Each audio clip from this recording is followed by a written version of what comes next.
is, my name is Claude, so just repeat after me. Je m'appelle Claude. Je te coupe là. Let's try it again. Je m'appelle Claude. Je te clean blue. Gotta smile it out. I've never been a sweet time, hardly even smooth when it comes down to a cute girl in my room. I'm not even that young, can't blame it on the booze, cause whenever there's a cute girl, my brain hits the snooze. I got a prickle on my skin, I can play a violin, sing a serenade. Wow, some flowers from my sleeve, so caught up in your smell, down to whatever you say.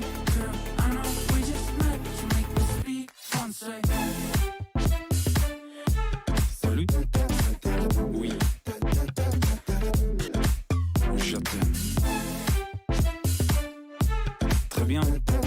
Oh, do you know who I am? But you make me speak français. It's like we're in Paris, away from our parents. Kind of a chain smoker, but with you I wanna do better. Never been a go-getter, but I wanna get with you forever, ever. Cause you're not just a cute girl in my room. Never. Feels like we're in Paris, away from our parents. Kind of a chain smoker, but with you I wanna do better. Never been a go-getter, but I wanna get with you forever, ever. Cause you're not just a cute girl in my room. Never. I got a prickle in my skin, I can play a violin, sing a serenade. Wow, some flowers from my sleeve, so caught up in your smell, down to whatever you say. Girl, I know we just met, but you make me speak français. Salut. Oui. Je t'aime. Très bien.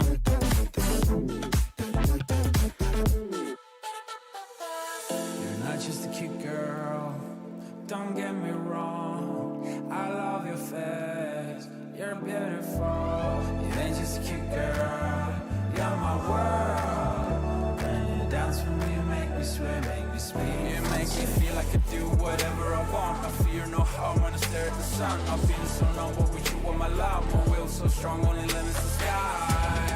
I'm in a nice day, I've been like no way. Now every day, you make me speak français. Salut. Oui. Je t'aime. Très bien. Girl, I know we just met, but you make me speak français. I got a prickle on my skin, I can play a violin, sing a serenade. Wow, some flowers from my sleeve, so caught up in your smell, down to whatever you say. Girl, I know we just met, but you make me speak français.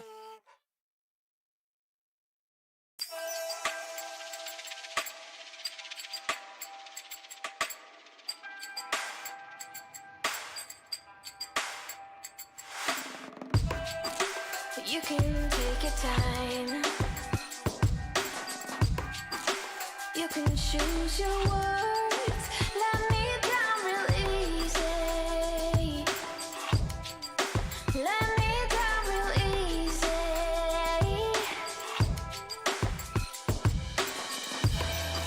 Well, I'm doing just fine, because I caught your lies. You say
let my silence reach. Babe, I'm real quiet. Babe, I'm real quiet.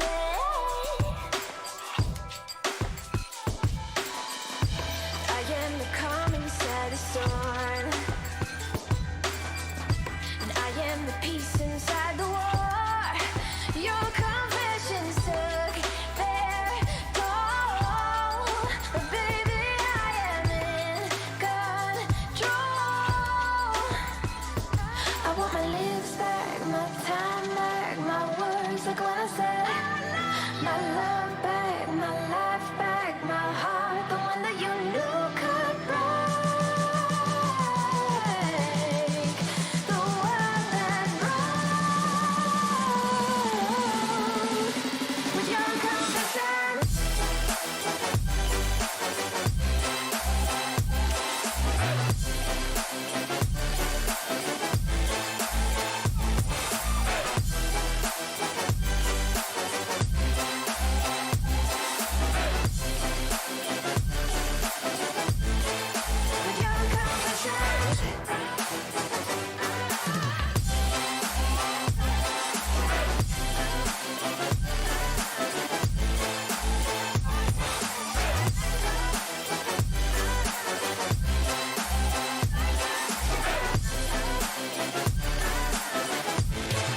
With your confessions. With your confessions. With your confessions. With your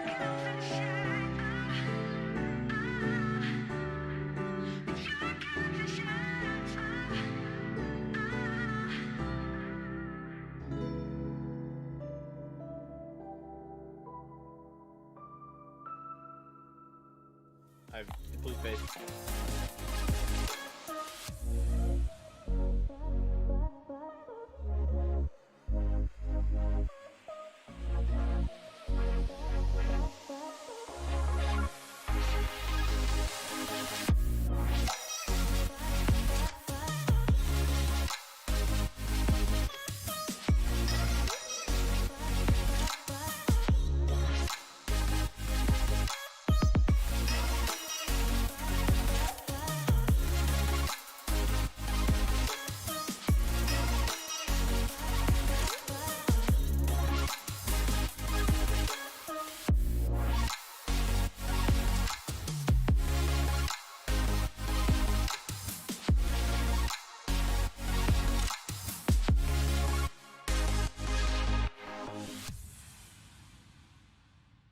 What's going on, everybody? Welcome to United Rogue. We're in for the MAC League Conference Finals, West and the East. It's going to be some great matchups tonight.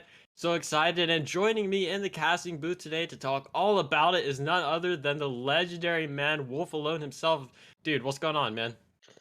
It is going. I'm doing pretty well so far tonight and can't wait to see how these MAC League conference finals do end up playing out. First up, we do have the Eastern Conference final here, which is going to be the Carolina Reapers versus the Nashville Legends.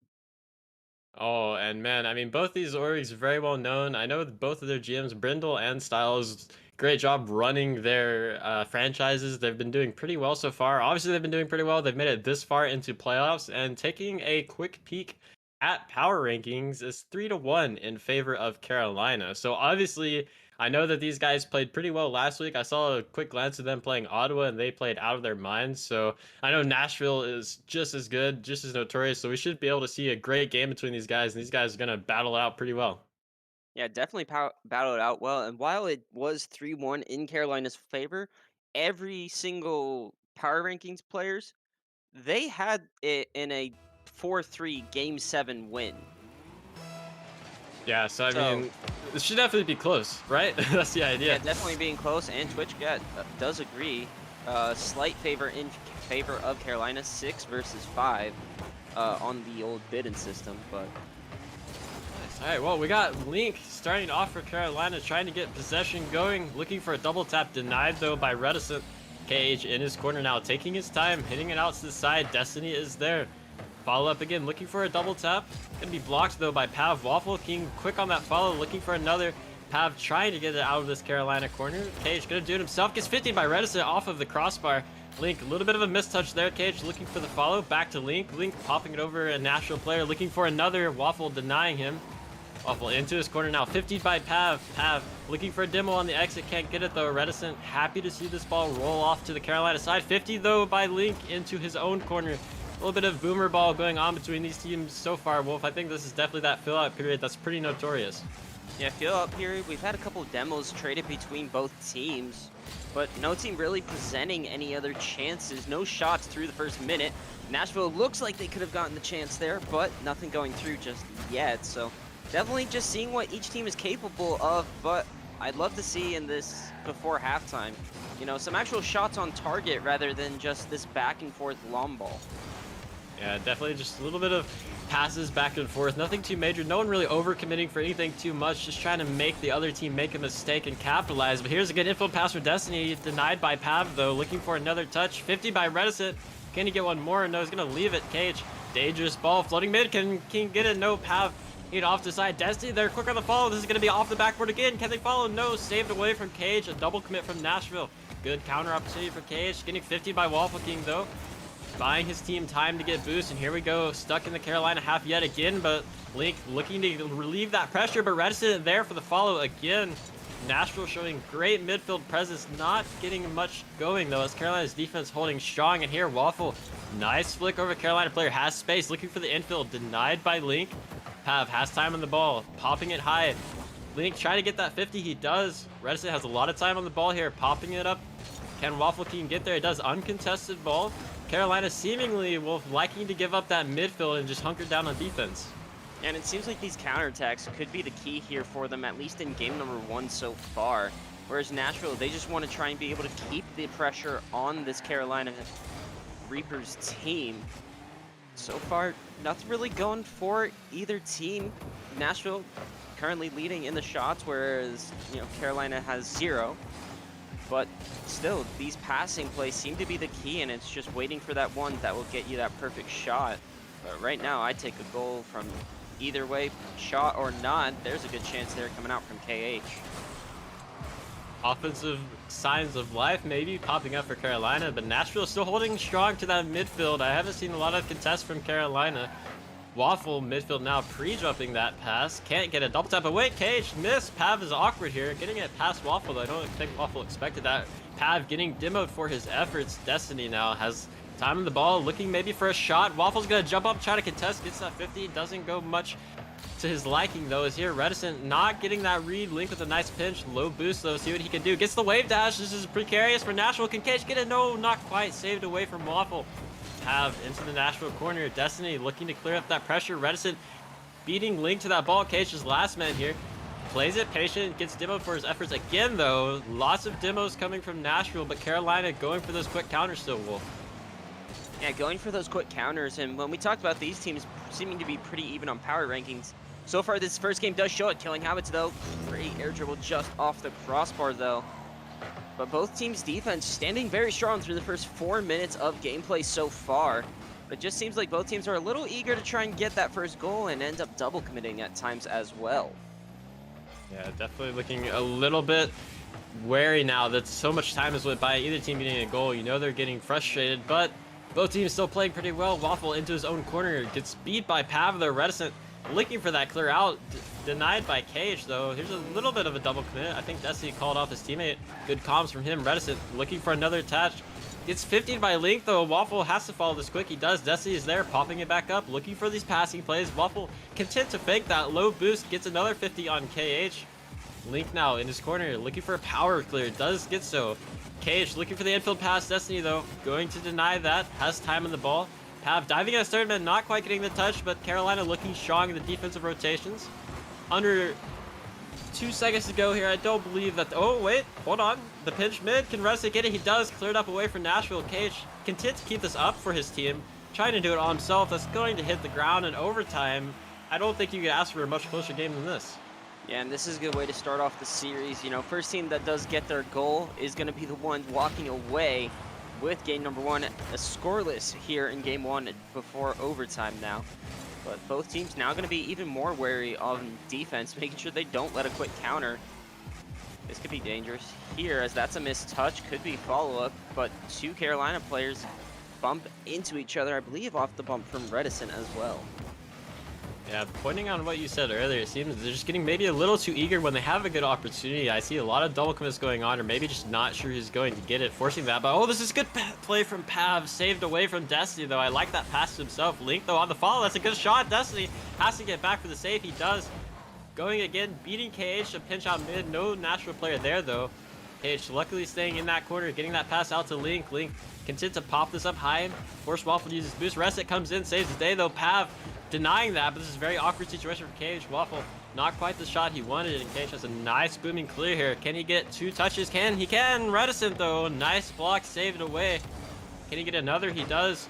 Forcing away that pressure from this Carolina defense. I'm seeing a lot of those power clears come in from both teams, but I think Nashville is really taking advantage of that because their defense is holding on very strong here, Wolf.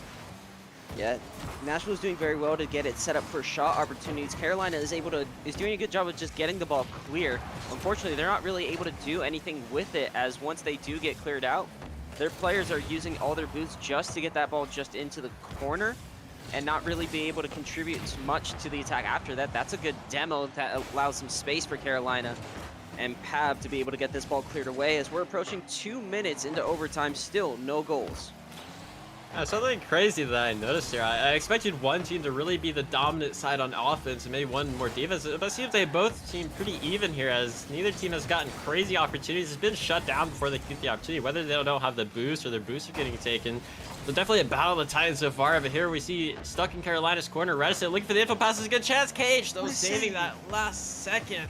Used his flip well there, backflipping to save that, but this is a good counter, though. Link, can he do it all himself? No, Reticent comes in from behind, interrupting that. Waffle now on the counter, dribbling, looking to hand it off to Destiny. Double demo coming in, 2v2 for a slight moment. A little bit of a lapse here in gameplay as both teams needed a boost here, but Pav, that nice car, I love seeing that come out the skyline. Waffle trying to get this pass to himself, and still these demos, I see these demos come in, Wolf, but I'm not seeing a lot coming out of them. I don't know if they're really tactical or not, as both teams are just content to blow each other up. They definitely have some tactical with this. It's just being able to find the crucial touch right after you get that demo, which is what both teams are missing here so far through the first 8 minutes of gameplay here in game number 1. 3 minutes in overtime now. But right now, it's just finding that crucial thing. And we see Carolina going for the bumps and demos. That's a double commit, and Destiny doing a good job to just get this ball out and awkward, as Carolina didn't seem to have much boost, but Nashville didn't look inclined to press on the ball. Yeah, maybe respecting them a little too much, or just content to play the passive game still, as I've seen a lot of that. But here, Reticent infield pass. Waffle's a little bit late to that, though. Can't quite get the shot he wants. Pav now, low boost, hitting it back out, though. This is dangerous ball. Link is faster, though.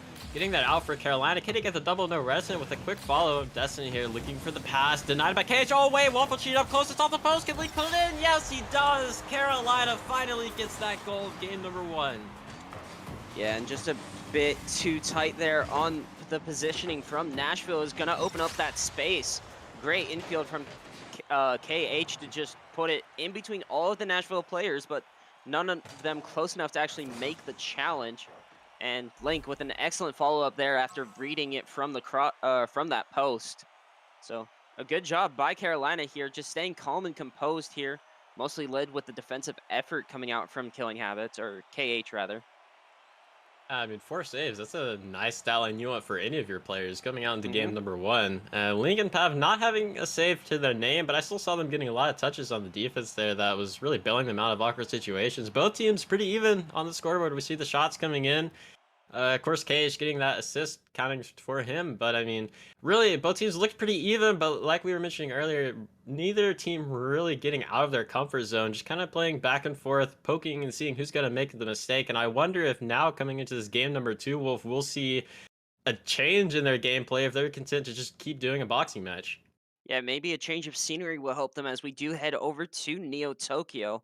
So maybe that will help encourage the goal scoring a little bit more, but Nashville is still going to be looking here for their first goal, whereas Carolina, I mean, sometimes just getting that first goal can mean so much, especially if it's an overtime winner in a 0-0 game that goes almost 4 minutes. So that could do a lot to help with Carolina's mentality, and for Nashville, I really am looking for them to try and score first here in game number 2. And of course, oh wait, this is a good opportunity from Link and KH right off the kickoff. I just had to Nashville. say something. You had to curse it, but I mean, sometimes that happens. Nice play from him, and KH, just that right off of the kickoff, so fast from them. They're looking, like you said, that momentum just from getting that first goal, really playing into play for them here. Yeah, and a great push there off the kickoff as well coming out from this Carolina team. Nashville's going to have a chance of their own. That's going to be high off the crossbar. But as we see here, it looks like 2 players from Nashville went, and then the third just pushed all the way back. So this pressure from Nashville pretty much is sort of like how Carolina was in most of the first game, just being happy to just clear this ball out long and hard. So that's a great pinch off the backboard. Oh, I thought that was going to maybe roll in for a second. I held my breath, but yeah, I mean, and it's so crucial in these. Oh, Link, shut me up, make me eat my words. This is a very nice shot from him. Not sure what happened here. Pav, oh, what a pass from Pav. Carolina, man, that's a very clean play from them. And an excellent touch there by Link as well. He touches it with the wheels of his car just so it doesn't have that much power, so it can just go off the crossbar, down and in.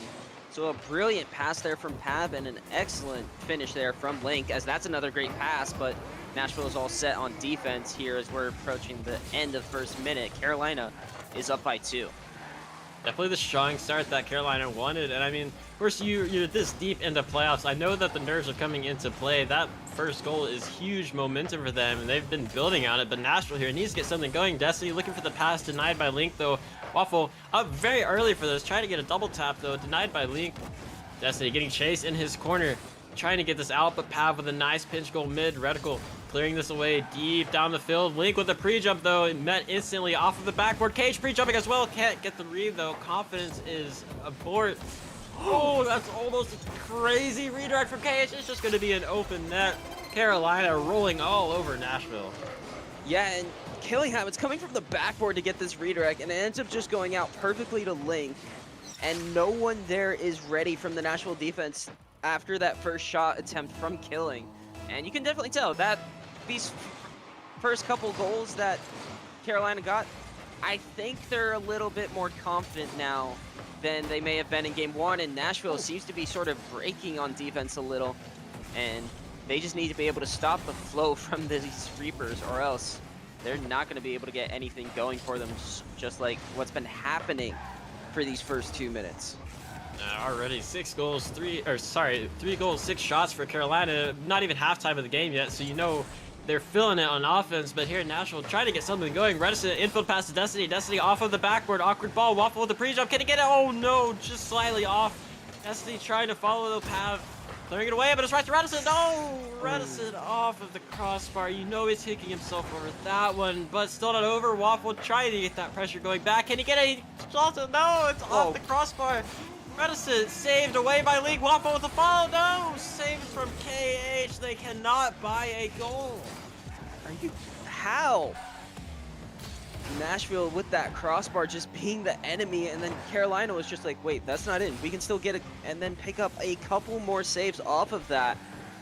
If you're Carolina, you're hyped up about that because, one, not only has Nashville not scored in these first 10 minutes of gameplay, but you're also leading and you just stop them from still scoring that first goal. I for sure thought that that was going in. And sometimes that crossbar is the MVP on defense. We just saw it there. But Link, oh, is he got to have an open net off of the demo in the backfield. Nashville is looking tired, Wolf.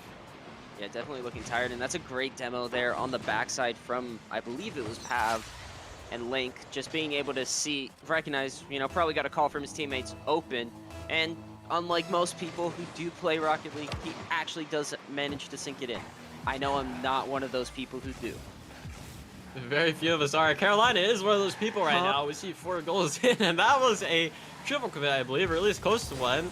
No Nashville player there, and Carolina, I don't know if they're just confident and they're all going to go for the ball of how speedy they are, but nonetheless, Pav, Nashville corner, 15 away from Destiny. I think Link content to see what happens, but comes charging in the backboard. Can he get another touch? He does. Cage not going to be able to find the net here, though. Looking to keep the pressure in, though. Free ball for Destiny. No, he's going to give it away to Pav. Pav timing the ball, hitting it back into the Nashville corner again. Very lovely spot for Carolina we've seen all game. Destiny now time on the ball, rolling it up the wall, though. No one there again to follow for Nashville, and it seems they're almost, maybe Wolf, a little too scared to go for the ball. They're respecting Carolina maybe a little too much as they're giving them a lot of time on the field. Yeah, definitely. Carolina is getting given a lot of time, and it just seems that Nashville just is not comfortable with what they're doing. They're trying to. They were doing so well when they were getting these long clears, but they're right now. For the past minute or so, they've been just trying to control the ball, get a soft touch or two, and well, Carolina, they're completely confident with that, and so much so that Killing's willing to fake the challenge to take the save on the goal line, in what looked to be 3 Nashville players barreling down on it. Carolina looking super happy and content to watch Nashville try to get these dribbles. They say, no, yeah, we're gonna just be all over. But wait, this is a good shot and a miss from a Carolina player, opening up finally the scoreboard for Nashville after such a long period of time. Resident getting that goal for his team. Very necessary, I think, Wolf, going into this 3rd game. Definitely. You may not be able to come back in this game, but you've gotten a goal. You've shown that Carolina does bleed a little and makes mistakes, especially if they're feeling a little bit too confident for how they might try and be. But that's another chance, but another save. So for Nashville, it's a good job to be able to get this momentum here and hopefully try and use it to shift in their favor. You can see Nashville already starting to play a little bit quicker after that goal.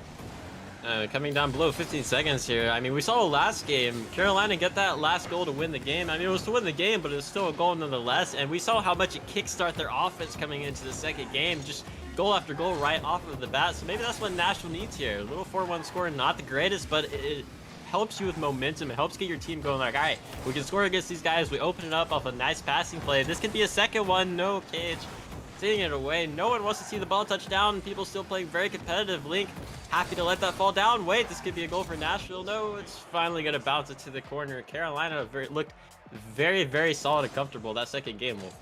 Yeah, it definitely looked very solid and comfortable, and even were outshot by Nashville, but the 9 saves coming out from Carolina's end proved to be definitely superior to Nashville's only 6. Oh, Link, look at the scoreline. Almost 1,000 points. 5 saves and 3 goals. This man was all over the field. That is crazy. I mean, crazy stat line. Putting the team on his back, at least in terms of points. And something kind of funny, I cast the Fettuccine League last week, or I think it was last week anyways. And the teams that were shooting less than the other team were winning. And that's seemingly carrying over here, Wolf. I don't know why that stat line is a thing, but I mean, Link, man, 900 points. Wow. And it's definitely a great testament coming out for Carolina's defense. I mean, we saw the Link get it done on all sides of the offense, but the entire team coming down to be able to get it together here for the defense. 9 saves. Typically when you see that, it's maybe one person with 1 or 2 maybe, and another one with 0 and the other one with the rest. But Link just being able to be around on all facets of the ball there, almost dropping 1,000 score. That's not something you naturally see here, especially in these ranks that these players are. So it's definitely going to be interesting to see, not only for Carolina, but also for Nashville. What changes have Nashville made to try and be able to get themselves back in this series, as Carolina is up by 2 now. I mean, Mac League is definitely not the highest league in UR, but it's up there enough, I think, for a player to pop off. And pop off he did with that 1K styling. But maybe Dusty could get a guard for Nashville. Nice save. Reticent coming in with a nice save as well. Waffle looking for that counter. Dibbling Pav for that clear. Time on the ball now for Nashville. Banging it into the corner. No one there to follow, though. Reticent getting another 50, though, or Destiny, rather. Pav following this, has time on the ball again. Beating one. Reticent looking to clear to Waffle. Cage denying at midfield, though. Is that going to go in? No, it's off of the crossbar. Wade, Link, and Cage slamming into each other for that one. Not quite getting the goal, but here, time on the ball again for Carolina. We saw what they did last time. Oh, this is a very clean carriageable. Couldn't quite get it to the net, though. Pav coming in. Link gets 3rd man. Content to keep this pressure going. Pav looking for a demo. Destiny dodged it. Couldn't get the ball, though. 50 pinch here from Reticent Destiny, I believe that was. I mean, Nashville's defense still looking a little bit scrambly, a little bit off foot, as this Carolina's speed is really the difference maker. And Carolina's speed has been doing very well, and sometimes it's the double commits that end up punishing them. Great save on the goal line there from Destiny. But right now, Carolina just looking to try and use some speed to their advantage, but right now Nashville is on the breakaway, and Link be able to do what he does best. Gonna be able to pick up that save. It's gonna be Pav. Great save, and then off the crossbar as well. Carolina's defense just standing in strong through these first 100 seconds. It could be dangerous as Nashville is not willing to dive in, but looking to just challenge at the perfect point right now. I don't know how many crossbars Nashville has to their name so far from this series, but I know it's hurting for them. Those goals really needing to come in clutch. But wait, this is very awkward for Nashville. Link, can he slot it? No, it's off of the post. Destiny trying to get there. Gets the wave dash. Low boost here. Trying to use his pad. Pav, very stalemate 50. Redesty, another very stalemate 50. Waffle comes in for the third one. Finally gets it past Pav, that brick wall.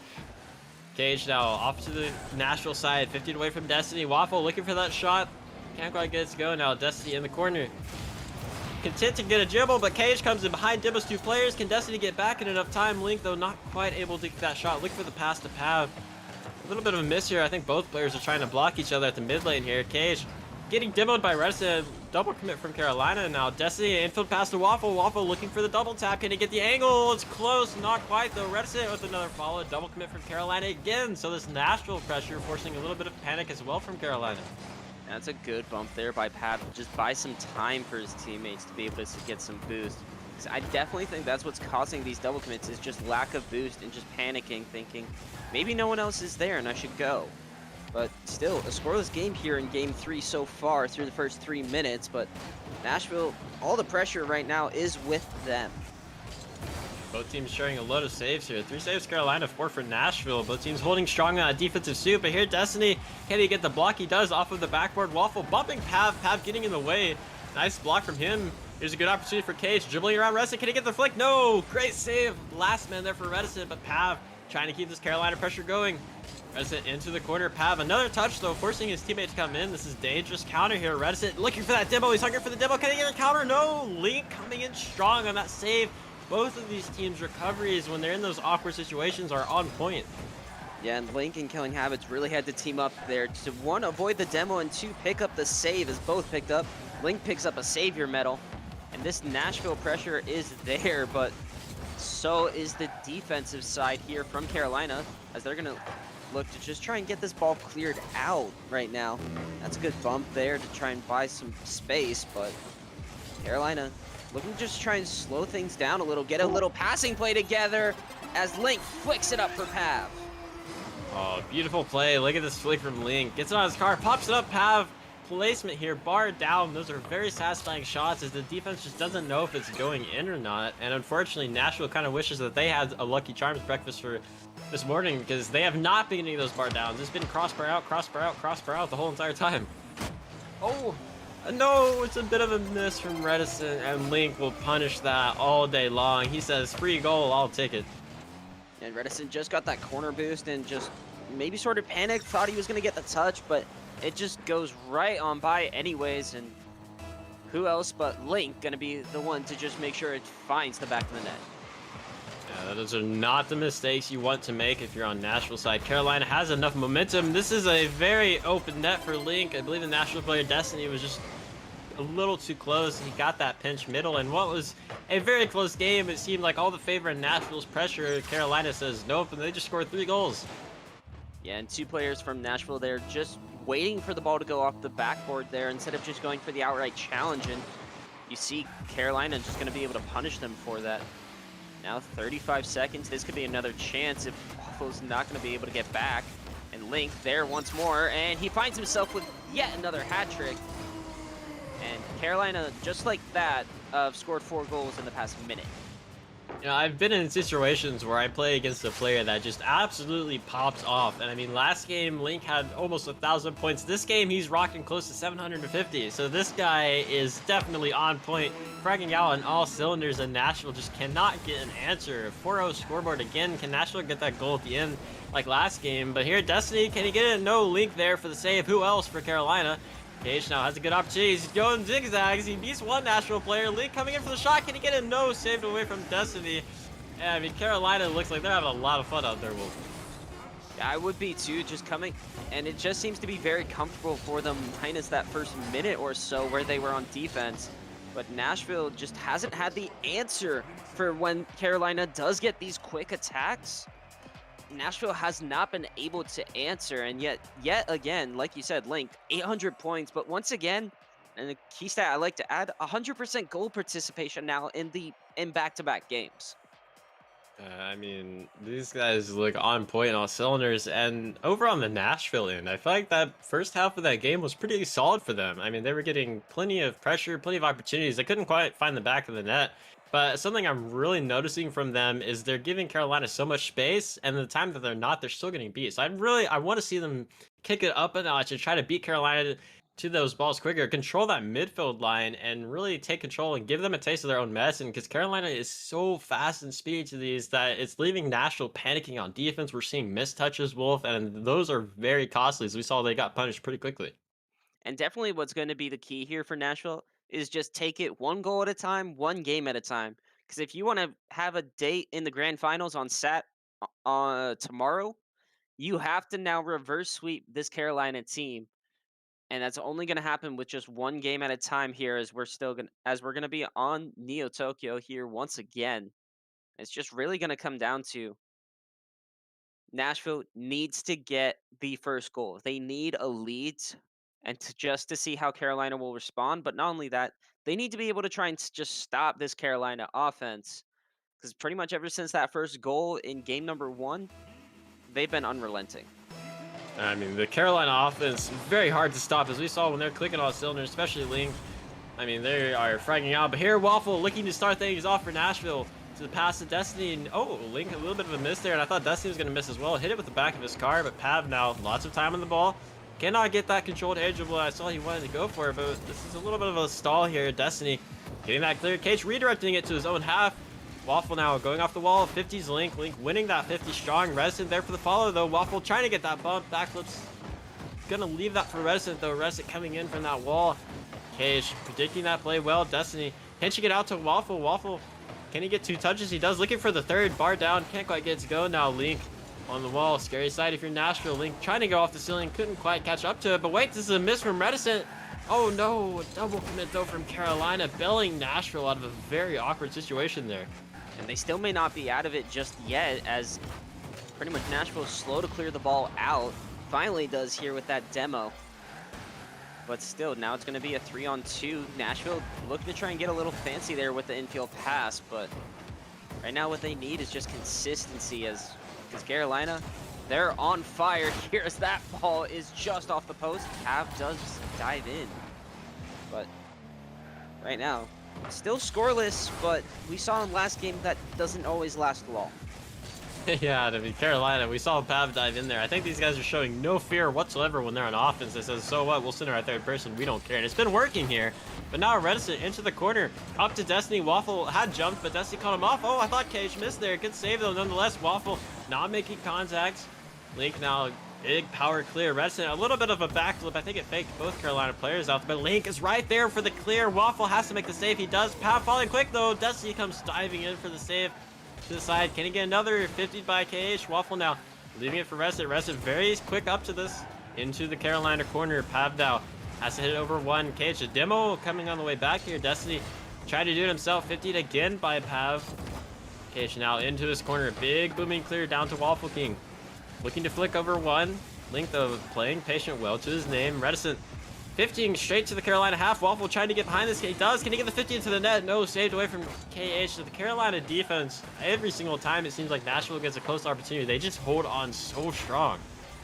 And they hold on so strong, and like to go back to their confident play, I mean, we didn't mention it after game 3, but they are on match point. They have a few games to give if they happen to drop 1.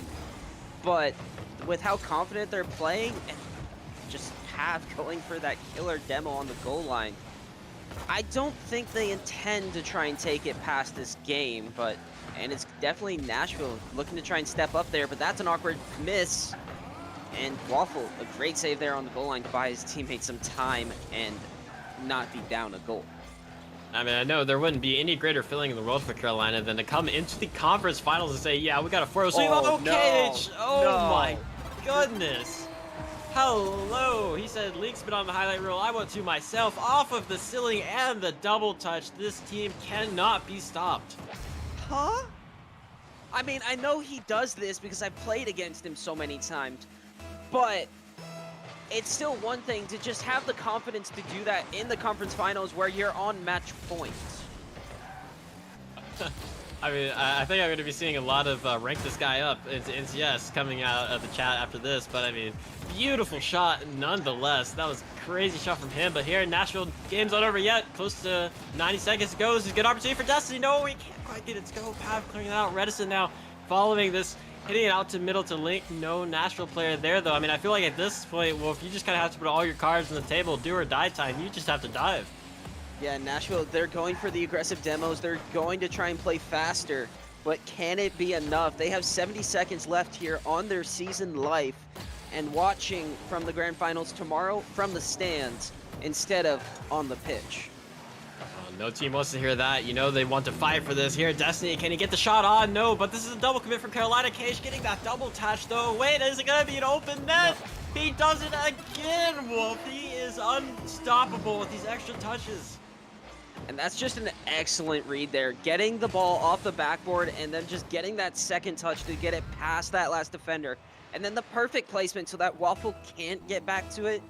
Killing, you know, Link may have stood up for the first 3 games and gotten 100% goal participation, but Game 4 has belonged to killing and killing only here as Carolina, they're up by 2. They have the insurance goal. Even more pressure now to fall on the side of Nashville as they need to be able to try and stop this attack. And not just stop it, they have to get 2 goals of their own, which is something they haven't done this entire series. Carolina not letting go of the gas pedal whatsoever. This is a good shot from Waffle, though, and a triple commit from Carolina still manages to clear it into the Nashville half. I mean, when that happens, you know you're playing well. 17 seconds to go. Waffle has to get something going. Reticent, can he do it himself? Controls the ball, running out of time. 10 seconds to go. Link looking to counter it, but Waffle is there for the follow. Can he get the double tap off the read? No, but a triple commit from, or double commit from Carolina. Reticent, can he get a shot? No, it's off of the post. Nashville cannot buy a goal, and Carolina walks out with the brooms. Yeah, and a great, just Carolina really came out here after game number 1, winning that overtime. And they just came out swinging, unable to just even let the Legends get a breath here. But with that, Nashville, you had an amazing season. It's unfortunate that you do end up losing here in the conference finals, but congrats to you on making it this far. Whereas for Carolina, congrats. You've made it to the date with the grand finals, which plays tomorrow. And this next upcoming match is going to figure out who you will be playing in that match here on 8:30 tomorrow. Securing their spot in the finals, and honestly, probably one of the most well-deserved dominating performances that I personally have seen in a while. I mean, Killing Habits, Link, and Pav playing strong in those 50s, playing defense. I mean, they looked like a well-oiled machine. And like you said, Nashville, a phenomenal season. You made it to the conference finals. Not a lot of teams have that credit to their names. I mean, you look at this replay, look what, and take off what you did wrong. Look at what Carolina did right. Go that into the next season. I know these guys will be playing just as well. So stay tuned, everyone. We're going to be trying to get into this next game, get everything set up, get some popcorn, get a drink, use the bathroom, whatever you need to do. We'll be back as quickly as we can.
way too far to say that we cannot pretend now.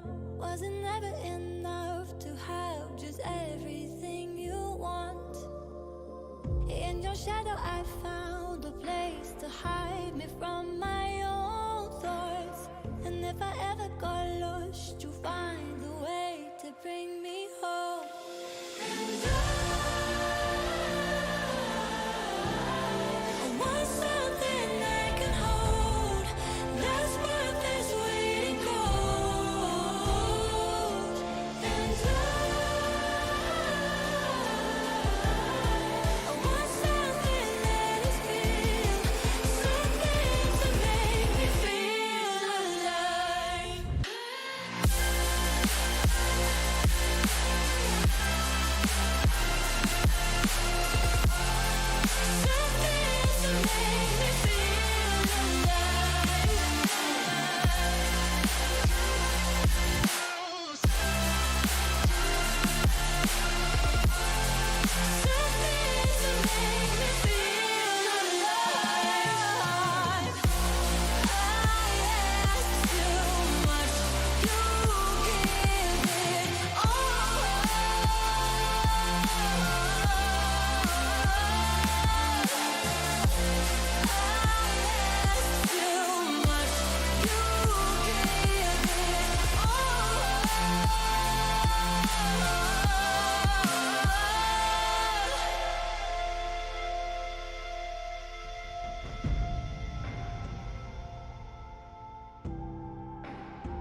I want something I can hold that's worth this waiting cold.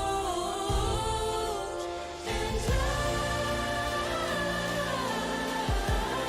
I want something that is real, something to make me feel alive.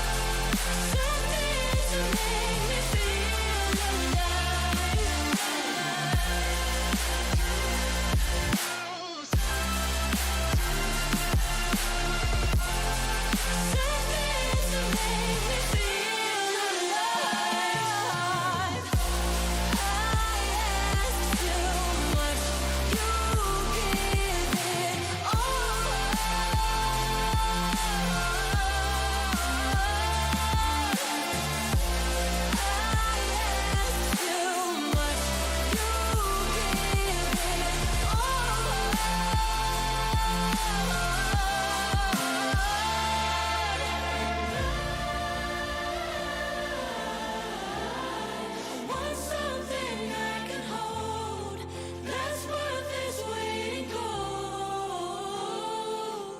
And I want something that is real, something to make me feel alive.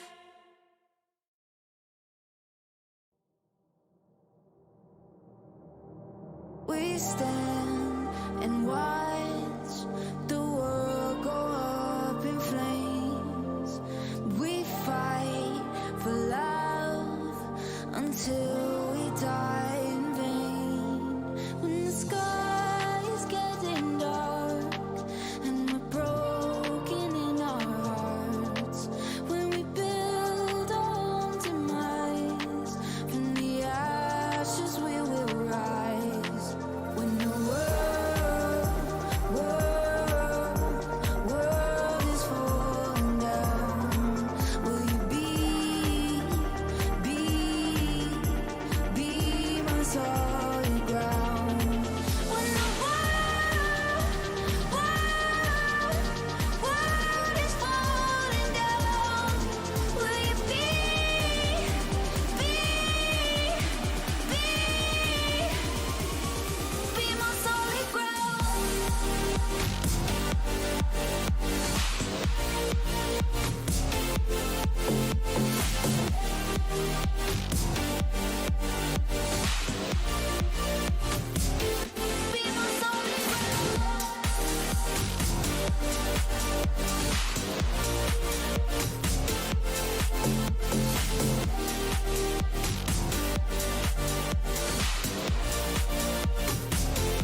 till the waves come crashing in, and we say our goodbyes to the tides that might have been. When the sky is getting dark and we're broken in our hearts, when we build our own demise, from the ashes we will rise. When the world is falling down, will you be my solid ground? When the world is falling down, will you be my solid ground? Is falling down, will you be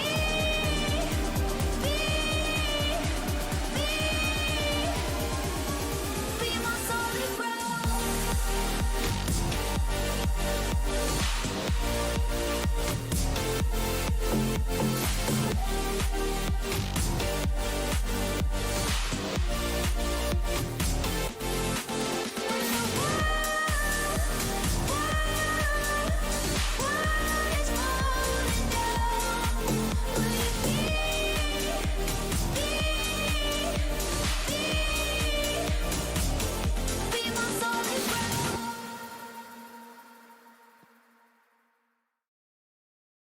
What's up, everybody? Welcome back to the second series of the night. We saw a fast-paced, high-action gameplay the first one, and hopefully this one will be just the same over in the Western Conference. Historically, I believe the Eastern Conference is a little better in terms of championships, but it doesn't mean the West is just as bad. So, joining me back again for the second series to talk all about that is none other than Wolf. Yet again, what's going on, man? Not much. We did see an outstanding series in which Carolina prevailed over the Nashville Legends in a 4-0 sweep. And so here in the Western Conference, New Orleans is going to be facing off against the Las Vegas Tyrants, and should be a very exciting matchup. And while, you did mention, you know, East has done better than West in the past, I do have my only championship while I was in the West. Okay, that's fair, that's fair. And taking a little quick peek at power rankings, we have reminiscence of that first series. We have a 3-1 in favor of LVT, 4-2, 4-2, 4-2, and then Koff, legend himself, picked Noct to win 4-1. So that is a lopsided stat line, but we can see that happen. Previous game, 4-0 sweep, but any players we're looking out here, Wolf? Anyone that really thinks is going to be the key factor for these teams coming into this matchup? Um, I don't really have as much input as I may have had on the first because of the players that I did end up recognizing. And unfortunately, I didn't actually play either of these teams. Well, I just gave Wolf the biggest embarrassment on stream I think I ever could have, but we're gonna go right past that. We got Jarhead V2. I don't know where Jarhead V1 is, but we got Jarhead and Rorschach off of the kickoff. I hope I pronounced both of their names correctly, but Koala off the kickoff now, looking to start things off strong for Noct. Crimson getting 50 by Poovy now. Free ball in the middle. Who's gonna take it? Rorschach's gonna take it off of the backward. No, Noct players there. Jarhead gonna fake that. We're gonna call it a fake, leaving it for Turtles. Koala now in his own half, pitching that off of a LVT player. Poovy up for this quickly. Can he get it? No, LVT's not back. Poovy starting off strong for New Orleans, 1-0. Yeah, and that's just a great challenge there. Koala just being patient with the ball, forcing Faceless Turtles to get it touched, and then the other two players of the Tyrants not able to react in time. Poovy just comes streaking up the field, full boost going. Just being able to sink it in. Start off New Orleans strong here, and we actually do have a goal in regulation here, but how about two, as just like that, Las Vegas ties it up. Oh my, 133 kph if you're in America, I don't know, figure it out yourself, but like, Turtles, holy pinch off of Poovy. The Finnick is notorious for 50s, but not there. Okay, well, both teams, Wolf, starting off hot offense, not even near like we saw last series. These guys don't want to fill each other out, they're just going. And I believe that's around 80 miles per hour for all of you Americans. Huge, let's go. All right, Koala though, into his half, 50 by Turtles. Poovy, quick follow here, looking for a double touch, taking LVT's corner though. Very huge play from him. Shaq now, 50 by Crimson, out to the midfield. Poovy pre-jumping from his side, looking to pass back to Shaq. Can Shaq get the touch? No, Turtles denies him. Koala now in his half. No, Poobie taking it away from him. A little bit of a miscommunication there now. Jarhead has plenty of time on the ball. See what he does here. Off with the wall, pass one. Can he get a second? He does. Pass two. Koala there for the cleanup. Nice booming clear into the LVT half. Poobie with a pre-jump. Not quite the touch he wanted though. I mean, Nox's confidence in these plays that they're going for is huge, but Jarhead, oh, that second touch on that flip, destroying them. Beautiful play from him. Yeah, definitely, and a great just solo effort there coming out from Jarhead, getting that flick past that last player as well, slotting it into the net. Great play here coming out from Jarhead. Funny styling here. We have one shot for New Orleans with one goal, 2 shots for LVT and 2 goals, 100% for everyone. But oh, make it a second one. Koala off of that beautiful pass right below the LVT defender, and Nox scoring right back. Yeah, and a great passing play between Kubi and Koala, and Jarhead had the touch, but just jumps up a little bit too high here there for it. I love seeing that quick play off of the kickoff. Caught LVT lacking off guard there with the speed on that play, but here Koala off into his sidewall, 50 by Jarhead. Rorschach off of the ceiling, can't make contact. Koala gonna have to be bailed out by Poobie. He does so. Rolling deep down into the LVT corner. Jarhead now hitting it below Poobie. Rorschach gonna leave it for Koala. Koala up to the wall, looking for a second touch. Does get the second touch. Can he follow? Crimson though denying pre-jumping.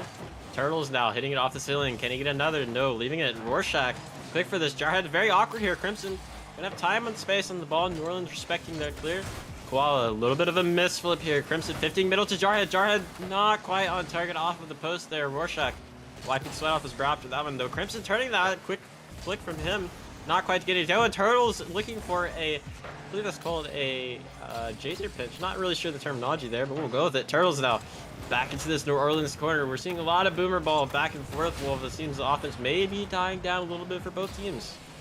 Yeah, just a little bit back and forth feeling out here in game number 1 as these long clears seem to be favored, but New Orleans wasn't able to answer there with one, and now Las Vegas looks to be putting on a bit of pressure, just keeping it, trying to keep it locked in, and that's a great dunk there by Turtles. And that's exactly what they needed just before we reach halftime. Just New Orleans double commit there, and Turtles gonna punish for it. You know, I was about to ask, I was just wondering how a turtle is faceless, but I think I'll have to ask him after the series as he's getting on the highlight reel himself. I mean, goal after goal, I said they were slowing down, but now they make me eat my words. I wonder, this looks like it's going to be leading up to a very offensively fast team, very offensive fast game with just constant plays, constant outplays, and whoever doesn't get that lead on offense seems to be the outcome here, as both teams' defense has not been really comfortable looking at the other guy's offense. Yeah, definitely, and this time we don't see an immediate kickoff response here from New Orleans. So we'll actually get to see how they do end up playing down here with just 2 minutes left. But Las Vegas seem to be very heavy on the bumps. They're pushing Rorschach off the ball, as well as getting the demo here on Poobie. So it's just going to be seeing what this New Orleans team can be able to try and cook up to get themselves back into being tied up. Right now it's Las Vegas doing pretty well here on defense, just being able to just hold the ball and just have a good control over it.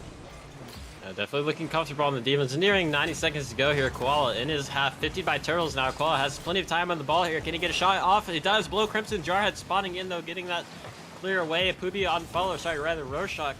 Crimson now off to the side. Koala not reading that one. Turtles has a lot of time. Goes for a power shot. It's over. Poobie. Oh, it's post in, and that is a little bit of a miss touch there, miswhip there from Poobie, and Turtles getting that nice post shot in. That is precarious if you're New Orleans.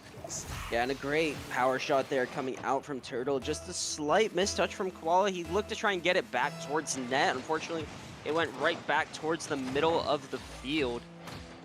They're going to be punished for that, but here we see New Orleans just coming in here off the kickoff pretty strong, but this time Las Vegas is in net and ready. Yeah, the LVT defense definitely holding on very comfortably, very solid, and seemingly slowing down a little bit in their half when they want to, taking control, and that has been working them so far, drawing in New Orleans. So we'll see if that carries on here. Under a minute to go. Turtles now in New Orleans half. Pass Poobie looking for the double touch. Can he get it? No, but he pops it up for his teammate, who gets their first. Crimson 15. Poobie is stalemate 50. Koala into his corner, has time, looking for the dribble. Rorschach cuts him off though. Gonna leave that as well. Turtles plenty of time on the clock. You know he wants to waste that. Popping it over. Try to pop over one. Poobie has control though.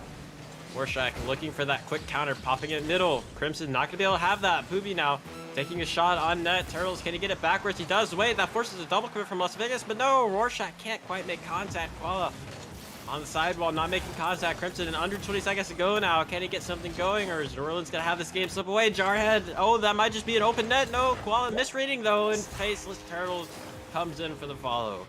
And just the New Orleans just being uncomfortable on defense is what we saw there. Koala didn't expect that bounce to go where it went. Rorschach trying to believe in his teammate to try and be able to read that. Unfortunately, it still finds its way into the back of the net, and Faceless Turtles definitely being the one to step up here in this game for his team, putting away 4 goals, all assisted by his teammates. Yeah, that's a nice stat line for him. Confidence booster for Las Vegas. Poobie looking for one on the road. Cannot quite get it to go. Crimson keeping it up though. Turtles back to Crimson. Oh, that pitches. Can it go in? No, it's off of the post. I know New Orleans wiping their brow after that one. And Las Vegas coming out with a very fast offense. And Turtles, like you said, those 4 goals all assisted. So you know that these guys are looking for each other and hitting those passes. It was a good first game from both teams. Yeah, definitely a good response that we saw from New Orleans after the first 2 goals here from Las Vegas. But once Las Vegas sort of got that third and settled in on defense a little bit better, New Orleans really didn't have any answers for this Tyrants team. Yeah, Las Vegas slowing it down in their half. They were cool, they were calm, they were collected. They weren't panicking on defense. I saw quite a bit of that from New Orleans, just maybe misreading the touch or not sure where the read is going, causing double commits, and LVT punished that very solidly. So I think for New Orleans on this side, after that first game, just relax on defense, calm down. Your rotations were good. You were matching this pace of LVT, getting those opportunities off the game. Carry that over into the next game and throughout the game, and I think they have a solid chances. We saw these guys, LVT, getting that little bit of a lead towards the end of that half, but I mean, the first part of that game was very close. Yeah, very close here, and we're gonna head over to Neo Tokyo for this game number Love that 2, map. and just being able to see what this New Orleans team is going to be able to counter with here in game 1 after they make some adjustments in order to try and set themselves up here for the rest of the series. Koala now on the kickoff with Crimson. Delmay kickoff losing in the favor of New Orleans, though. Poobie getting 50 again for his efforts. Crimson now on the follow, looking for the double tap. This is going to be a nice angle. Can he get a no? But it fakes out the New Orleans player, and straight off of the kickoff, Las Vegas strikes first. Yeah, and a great just setup here coming out from Crimson. Rorschach not going to be able to find the touch off the backboard, and looks like 2 from New Orleans went to try and stop the attempted double tap, and when no touch came through, just left out of the net, as that's a double commit off the kickoff. But Las Vegas, they're being able to just be comfortable, do what they were doing, and we saw how confidence paid off in this last series for Carolina. But now it looks like Vegas might be having some of their own, as that's a demo on the back line. Rorschach could not be ready, but he was. Beautiful save from him. I'm sure I thought that was his goal. He was so awkward in the net. Predicted it, jumped up, managed to get that touch, but still this Vegas pressure holding on strong now. Jarhead getting demoed by Shaq in the backfield. A double crit from New Orleans getting it out. Crimson for the follow. Rorschach looking to get this pressure relieved. Koala does so. Beats an LVT player. Can he get a second touch? No, but Turtles not making contact here. Koala, a little bit of a mistouch there. Poobie getting faked by Turtles here. Crimson coming in for his team. Can he get the double touch? No, off to the side. But wait, this is a mistouch from Shaq. He has to recover. He does, but not almost. Not strong enough. Jarhead almost getting that read. Koala looking it over one. There's a demo in the backfield. Crimson diving as third man, getting that block. Poobie now trying to keep that New Orleans pressure going, but now his team has to go back, get boost, and recollect here. Rorschach defense yet again gets the save. 2 saves for him already. Crimson now pitching middle to Turtles. Turtles getting this duck out. Jarhead not ready for it though. Poobie on the counter, looking for something, going a double commit from Las Vegas. A little bit of panic on the defensive end their own, and both teams looking for these quick counters, Wolf, going very quickly off of their own half. Yeah, these counters could be the key here for New Orleans, but they need to be able to try and find some offensive pressure that goes with it. Rorschach looks to almost have saved his own shot there, as New Orleans, or Vegas rather, not being able to find a convincing clear, and New Orleans forces themselves back and plays weary to these demos that come out, as Jarhead gets a save off the post. And now New Orleans looking to continue. Oh, Will find it there. Great, just continuous pressure there from Rorschach and Koala. I was about to say, I saw a lot of boomer ball coming from New Orleans. Like you mentioned, they were just kind of sitting back in their half, just waiting. And I would see them cleaning it away, not get a lot of opportunity. But that was the opportunity that I've been waiting to see for them. A nice pass and good finish from Rorschach. Rorschach kind of leading the way for his team so far, with getting the saves and the opening goal for them.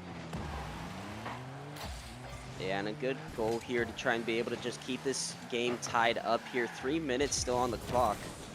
But we've seen the pressure that Vegas can have, but this could be going the other way. Rorschach just misses the touch. This does allow for some chances from New Orleans. Oh, good clear though from no. Turtles. Koala dove. Wait, this is just. Oh, I thought it was open for a second. I didn't see Roar lurking in the back there though. Savior medal for him coming in. Rorschach now looking for this counter though. 15 away from Jar, but this right to Koala. Koala looking to hit up Rorschach again. Crimson though gets that read off of the post. Nice touch from him. Turtles trying to follow that quickly. Can't quite get it to go. Rorschach diving in, looking for a back pass. Koala not getting that one as Poopy came diving in, taking it. Jarhead though, lots of time. Looked for the infield pass. No Las Vegas player is there though. Crimson finally getting there off of the backboard. This is dangerous. Turtles gets a nice read, and the speed of Vegas on that play was phenomenal. Yeah, New Orleans looked to just be caught a little bit complacent after the last two players from Vegas did not go, but in reality, they were just setting up their own play as Crimson was able to get a couple touches there to set it up, and then Turtle being able to just come right on in and finish it off.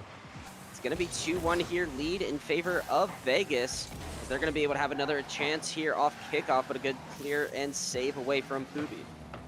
I'm noticing a lot like the last series that we watched play, when the team gets time on the ball, especially a team like Las Vegas or Carolina, they are going to punish you. But wait, this is a little bit of a miss from Crimson. Jarhead diving back for that save. Has to make the lunge. He does. Jarhead back up into his corner, looking to clear the Turtles. No team there, really not sure whether to go or not, but here New Orleans getting the advantage. Koala going for an Astral Flipper set, couldn't quite get it though. Turtles now off to the side. Poopy is there for the follow, not quite getting contact though. Crimson getting pre-jumped by Turtles. Who's gonna hit it? Crimson does. Saving New Orleans out of a precarious situation. They're under 9 seconds to go here. Koala trying to get something going for New Orleans. Shaq over to Poopy. Can Poopy beat Turtles? No. Turtles with the pinch on mid. Crimson up for this quickly. Can he get the double tap? No, it's off the backboard. He gets the bump on Poopy. Turtles, can he follow? No. Saved away from Rorschach. Fourth save for him, and the defense of New Orleans holding on. And I like the idea from what New Orleans or Vegas is going for here. They're just looking to get that centering pass with the first man so that when the second goes for the shot, one person from New Orleans is getting bumped and out of the way, and makes it much more difficult here for this New Orleans team to try and get the clear. But right now, New Orleans, they seem to be pretty comfortable here on the attack as we're approaching the final 40 seconds as Las Vegas misses that clear. That's a missed touch as well, and that's going to buy some time here for both teams. New Orleans needs a goal, and they need it quickly. They look comfortable on the offense, like you said, just not quite finding the back of the net. But here, Koala, nice 50 middle. Rorschach is up for this quickly. Turtles denies him, though. 22 seconds go. Poopy pitching this backwards. Not quite the touch you wanted. Crimson pre-jumping. Not getting the contact, though. A double commit from New Orleans here. Poopy up for this quickly, launching it towards the net. Can he get it? Turtles, though, off the backboard. Nice save. Under 10 seconds to go. Koala faking it out, leaving it for Rorschach. Rorschach, can he get the double touch? He goes to the backboard. Denied by Crimson. Crimson beating Koala, gets another touch. Time is running out for New Orleans. Rorschach cannot keep it up, and Vegas takes game number 2. Just a good job here coming in game 2 from Vegas, just being able to just keep the pressure on when they needed it to, and then they just took their hand off the pedal, or their foot off the pedal for just a moment there, and New Orleans looked to be in a much better position, just not able to find the final shot, which is really, that's what they're missing here in this series so far. Is they got the pressure, it's just being able to try and break up this Las Vegas defense that's been standing strong. Of course, we see a stat line here, 7 shots to 7 shots. I mean, you can't really get much more even than that. I mean, we saw New Orleans, plenty of offense. Like you mentioned, they look very comfortable on offense, and so did Vegas. I think they just kind of had the edge there getting that goal, but I feel like watching New Orleans play, their biggest issue was they would get a good opportunity and they would just boom it away, whether it was a lack of boost or maybe lack of trust in controlling it. But giving that possession back to Vegas, and they looked very comfortable just sitting back, waiting for New Orleans to make a mistake. As we saw, the time that New Orleans gave Vegas on the ball was maybe just a little bit too much, as they got punched for it pretty convincingly. Yeah, definitely. And for New Orleans, you do not want to try and be 3 games down here in this series of best of 7. You could, but it will be much more difficult here. So this is a must-win here coming out for New Orleans, and it's going to be determined here in the next 5 minutes here on the clock as we enter game number 3. I have not seen a card change from either team. I mean, maybe they're relying on the map changes if you're New Orleans, but here, nonetheless, Koala into his half. This is a mistouch, though. Double commit, but Poobie getting that save. Jarhead falling quickly, pitching this out. Poobie leaving it for Rorschach. Jarhead falling again, though, trying to keep this pressure going. Koala now has time, flicks it over Crimson. Faceless Turtles, Asterman dives, beating 2 New Orleans players here. Poobie has to make the touch, he does. Koala's there, looking for the left field pass. No New Orleans players there, though. Jarhead taking plenty of time in his corner, looking to solo play. Beats Rorschach. Poobie, though, up, redirecting it to his own half.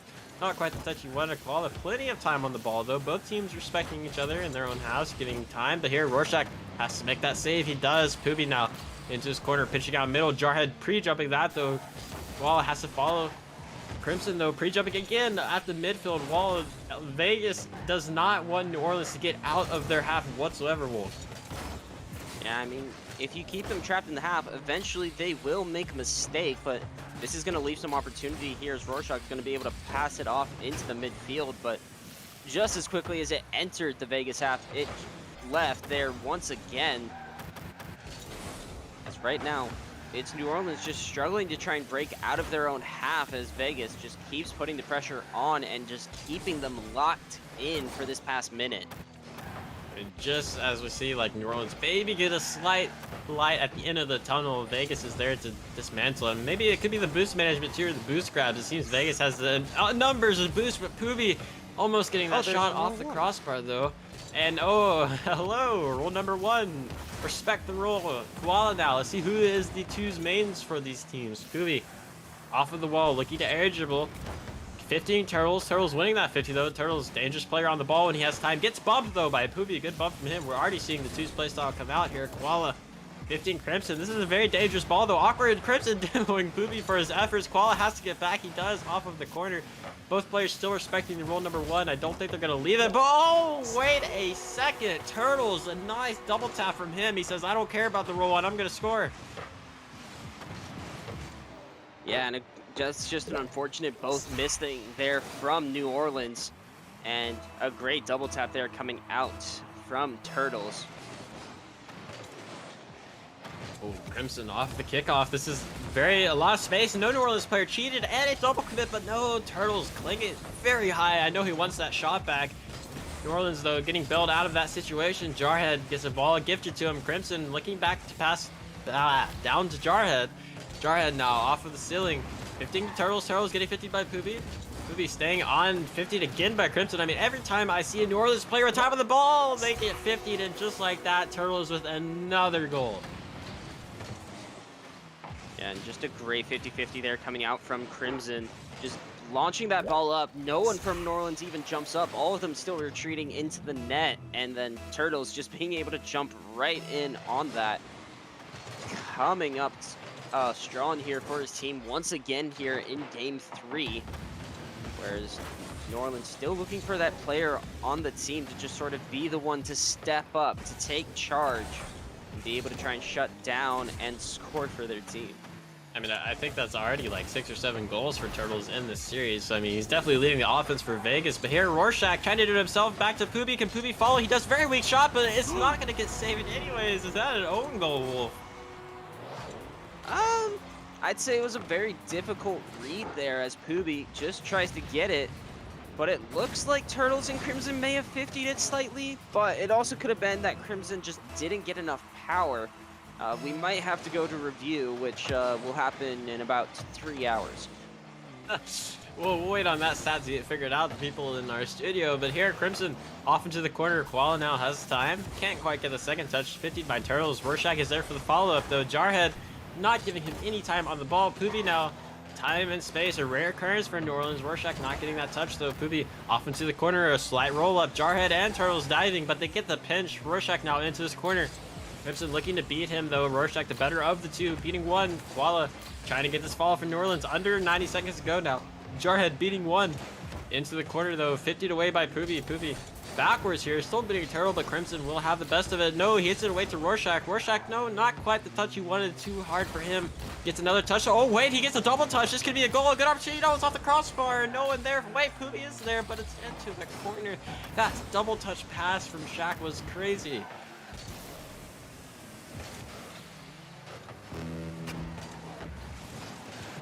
Right now into the New Orleans corner. A double commit and a miss from New Orleans, and Turtles will take that goal all day long. The New Orleans defense is falling apart.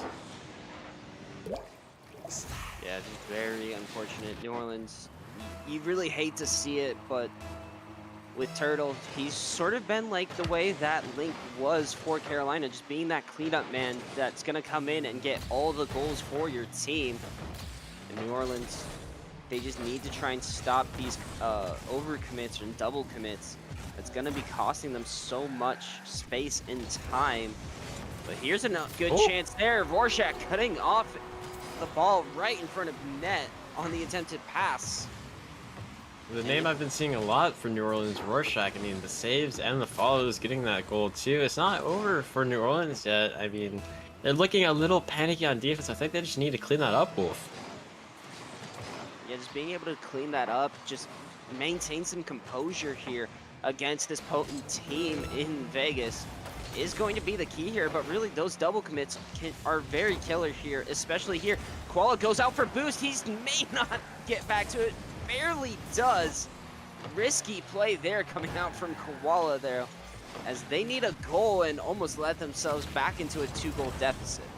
10 seconds to go here. New Orleans has to get out of their half. Could be launching it to the sidewall. 50 away by Turtle. Rorschach has to get here quick. Can he? 50 away by Crimson. That's in the net. Bar down. Poopy. Oh, he clears us to Koala. Koala reading that well. Jarhead can't get the read. Koala now. Oh, he gets instant challenged by Turtles. And Las Vegas 3-0. Comfort, comfort, comfort. They are looking nice, Wolf. Yeah, they're looking to be very strong here. And on the back here of Faceless Turtle, similar to what Link was doing for Carolina in the East, here it looks to be Faceless Turtle here in the West, propelling his team up to not only through a 3-2 victory here in Game 3, but also now they are on match point. If they win one more game, they do advance to those finals, which is going to be at 9:30 tomorrow. I know I said 8:30. I just got things mixed up a little. That's okay, we all do it. I mean, I'm still wondering how his name is Faceless Turtles, so maybe he got mixed up too. I don't know, maybe it's a generated name, but I mean, back to the game. I mean, like you said, 3 goals for Turtles, 1 assist for Crimson, so I guess Turtles is doing it all by himself. And New Orleans, I mean, they had that goal at the end there, make it a 3-2 scoreline, but like you said, those double commits have been so costly and so killer for them. I mean, it's really been the source of almost all of Vegas's goals, and I really think they got to clean those up, whether it's communications, whether it is just lack of rotation. One of you has to step up for your team and become a leader and say, look, like, guys, this series is going to go out if we don't fix this. Yeah, definitely. And here it's going to be under Utopia calls? No, I don't remember this map, to be honest. Actually, you know, I don't know either. Urban Central, maybe? I think? Urban Central, there it is. Yeah, there we go. But here, season life could be on the line here for New Orleans, but they're starting off strong here with a goal in the first 10 seconds as Koalas puts the pressure on. And it's going to be Rorschach being able to be the one to finish it off. Crimson, awkward spot there, though. He was on the backboard. He kind of had to make a touch, so I believe his Koala couldn't get that double touch, but he hit it right to Rorschach, and Las Vegas couldn't get a second defender there. But a good start from New Orleans, what you want to see for them. Jarhead now off of the kickoff. Cannot get the double, though. Koala diving in. Crimson time and space as he does here. Back into the corner. Koala denies it again. Turtles, last one here, gets 50 by 2 New Orleans players. Rorschach trying to get that dribble control. Can't quite get it to go, but here, off into the ceiling, trying to get the second touch, but Crimson denies. Maybe gets a flip reset from that. Koala following quickly. Jarhead hits it back down. This is dangerous. Poopy with the follow. Jarhead had to make the save, and he does. Koala now back into this Vegas corner. Hitting it down to Rorschach. Rorschach can't quite get it on target. Jarhead clearing that away right into Poopy's hands, though. Good pressure overall from New Orleans meeting here, but Koala into his own half now, denied by Turtle. Rorschach coming in for that clear. Crimson last man hitting it. Not the touch he wanted, though. Rorschach up to Poopy. Poopy, can he get a double? No, low boost. Crimson with a clear. And New Orleans, for once here, I believe, in the series, is looking a lot more comfortable on offense here, Wolf. a lot more comfortable, and more importantly, Vegas doesn't look comfortable much at all. But that's a double commit, and that could open up some space. Here's Faceless Turtle is going to go up against Rorschach and completely beat him, but nothing following for a second touch, and this ball is going to go back to ping pong. Yeah, a little bit of lull in the offense, I suppose, here for New Orleans. But here, wait, this is a good shot. Oh, the New Orleans defender dove on that, and Turtles will take that goal all day long. Wolf, what happened here? A great just power shot there coming out from Jarhead, and then Poopy knew he had to try and be able to make a challenge here on Turtles, but just decided just a half second too late. And Turtles just pops it right on over into the net, all tied up. 3:30 on the clock, reset here for New Orleans. And Vegas could be the momentum that they kind of need after a first awkward 90 seconds. Yeah, definitely a slow start for them. Not really what we saw all series, but here, stuck in their half again. Poopy not making contact, though. It's going to give Crimson and crew time on the ball. Crimson now 15 koala straight up in the air. Rorschach going to beat Jarhead here. Down to Poopy. Poopy up. Can he beat Turtles? Gets the 50. Gonna still land on it. A double commit, but it pays off. Faking out the defender, and Rorschach puts that in. Yeah, not gonna lie, when I see those situations, I don't know who's going to hit it or when. And definitely for the Las Vegas defense, and definitely not gonna be expecting when you see two in the air and then they meet again on the ground to do it to you. So New Orleans just being creative here with how they're gonna be able to try and get their goals, but Las Vegas gonna look to try and be able to tie this thing back up. They still have a few games to give. They are on match point, but they'll be wanting to try and end it sooner rather than later to not let New Orleans get any momentum. Yeah, for sure. I mean, you don't want to give them any time to try to come back. It's still a precarious thing, a reverse sweep, but nonetheless, New Orleans wants it. Crimson, though, beating that player. Turtles is up quickly. Can he get the pre-jump? No, saved away from Koala. Jarhead following, though, off of the post. Rorschach pitching this out middle. Movie now following Dimos Crimson. This is dangerous for New Orleans. Rorschach almost own goals. Fakes out his teammate, and then he backflips into the own goal. Give it to him, why not? Yeah, and that's just unfortunate there for between Koala and Rorschach both win it. Koala probably had the better clear there, but Rorschach got the touch first. And then just that follow-up shot right back out to Jarhead, who's going to slot it in. All tied up here, 2:24. This could be dangerous here for, well, either team. It looked like both teams had the scoring chance there, as it looked a little bit awkward going up for those aerials. It was that infamous double commit that we've seen pretty much all series in New Orleans, just not knowing who's going to get it, and that's a very costly mistake. It cuts so much momentum out from under you, but here, trying to get a goal back, Poopy into the infield to Shaq. 50's Jarhead, but both players in New Orleans has to go get boost. Lots of time here for Turtle to see what he does. Wants to go for the solo play, gets it past one, gets bumped off for his efforts though. Poopy very awkward here, gets 50 by Jarhead, is off of the crossbar. Shaq panics a little bit, thought there was a shooter, but no one there, but finally Crimson is there. Koala though getting a nice clear. New Orleans definitely catching their breath here, but Crimson trying to get it going back again and keep this recurring cycle going. Rorschach up quickly though for New Orleans, getting close to 90 seconds to go here, with both teams looking a little on the edge. Yeah, Las Vegas could be a little, feel the pressure, winning that final game to put you into the grand finals is just as hard as winning the first. Especially in this tight game where it could be anyone's, as that's a close save. The pressure there's still 2 misses from Las Vegas, but they still come away ever so slightly. But the pressure's not over. That's another team bump. And right now, New Orleans has the pressure, but Las Vegas a little bit sloppy, but they escape. Oh, back into this New Orleans half. Poopy making that touch. I don't know how New Orleans is not going to goal yet. LVT hanging on by a thread, but here Rorschach to Poopy. Poopy launching it away, just giving his team time to get boost. Jarhead launching it middle. Koala is there. Rorschach not quite making contact. Turtles pre-jumping this, getting the touch to himself. 15 away by Poopy. This is dangerous. Koala pre-jumping from his own corner though. Not wanting to give LVT any chance with the ball. Crimson misreading that. It's off the post, but no New Orleans player was there. Rorschach now off the backward. Crimson trying to get this out. Low boost. This is 50 middle. There's no New Orleans player there. Oh no, that was such a good opportunity. Poopy though, off the sidewall, trying to get double touch. He does. Dangerous ball for Crimson. Crimson missing, but Turtles comes in to clean it up. 13 seconds to go. Beats Koala now. Rorschach pre-jumping this middle. Poopy pre-jumping as well. He's sailing it all in. Finally, New Orleans strikes after such a long period of pressure. Yeah, Las Vegas just ended up running out of boost, not going to be able to get back to it, and Poopy does a great job to put that shot on target. He doesn't get credit for a shot, but that's because Turtle did end up just bracing the ball with his tires ever so slightly. But still, this game isn't over yet. Turtle's got the chance. That shot is off the bar and out. And New Orleans will take away game number 4 here in the final 10 seconds. I'm not gonna lie, for a second there, my heart and everything went into my throat there. I took a deep breath for New Orleans, as that was almost an overtime game for Turtles, and I think that would have been a killer for momentum. But New Orleans clinging desperately to this 3-2 win over Vegas.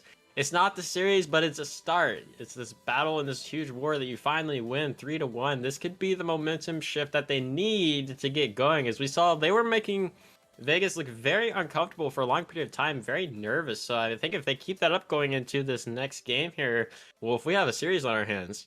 Yeah, definitely. And the key there here for New Orleans in this game sort of just came from boost starving Las Vegas. If they don't have boost, they can't do these fancy things that they have been. And as a result, that means we get more pressure because of it. And that really seemed to be the key changer there for that third goal for New Orleans. Yeah, for sure. I mean, it's so much pressure. I mean, I was switching to the Vegas players' cars perspectives, and they were just on fumes constantly, low boost, trying to get a pad or two. New Orleans grabbing those boosts. And I think New Orleans' biggest thing, I mean, they had so much pressure for so long, but I think they would have capitalized on it sooner if they could put away these opportunities. I mean, sometimes you just can't expect the opponent to miss. I mean, you're respecting his touch, but sometimes you just have to play off of those. And I think New Orleans does that. They can go into this game 6 here pretty comfortably on offense. Yeah, definitely. That's going to be the key, especially for this Vegas team is, don't panic too much. Just because it is game point does not mean you have to do anything really, or match point rather, doesn't mean you have to really do anything too crazy there, as we see just perfect patience coming out from Jarhead, and Vegas will come out to start game number 5 with the lead. A very awkward ceiling read there for Shaq is very confusing, and those are the types of plays that no one wants to be stuck in. You don't really know if they're up, you don't know where the ball is going to go, but nonetheless, good capitalization here from LVT. Turtles now off the kickoff.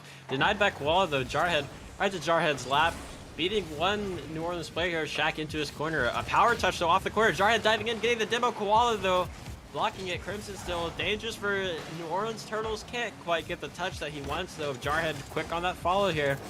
Gets it past one. Cannot get the double though. Rorschach beating him steadily, but Turtles is there for the shot. Poobie has to make the save. This is still dangerous. Turtles over Koala. Shaq has to make the save. He does. New Orleans holding on by a thread on defense here. Oh, it's off the post.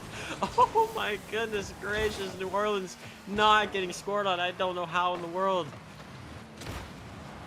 And New Orleans was very lucky there, and they're very lucky for that as well. Crimson picked up a demo and also ended up bumping Turtles away from looking to appear to be just a ground-to-air dribble to set up a shot.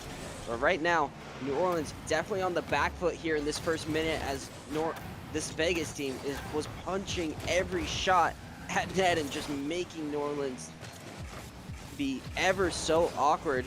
They got a little bit of breath here, or a little bit of time rather to catch some breath. And here's a great counter attack as well, as Koala's gonna find Poobie. Poobie punishing Vegas here. They got too confident in their offensive pressure. Diving here. Turtles diving as third man there. That happens sometimes. You get stuck in your opponent's half for so long. You get so much going that you're just like, all right, let's keep pounding until they score. But that's a dangerous overcommit as we see Poobie capitalizing that. So finding New Orleans for the first time all game, getting out of their half, it gets them a goal. So we definitely see them paying off here for LVT's mistakes. But here, back in New Orleans half again. Koala beating Crimson though. Rorschach has to back off. Respect Turtles clear. Turtles looking for another. He does. Poobie now into his corner. Grabbing that corner boost, securing it. Getting another touch middle. Rorschach looking for that redirect. Cannot get it to go though. Jar popping it up. Gets demoed for his efforts. Crimson now looking to keep this pressure going for Vegas. Koala though has time. Not quite getting that touch though. And Turtles off of the backboard looking for the pass. Poobie beating Jarhead though. Counter possibility for New Orleans here. Crimson diving, getting that 50. No one here for either team. A little bit of a lack of rotation here, it seems. But here, Jarhead back to Turtles. Turtles back into the New Orleans half. Poopy, lots of time and space here. See what he does. Secures that corner boost.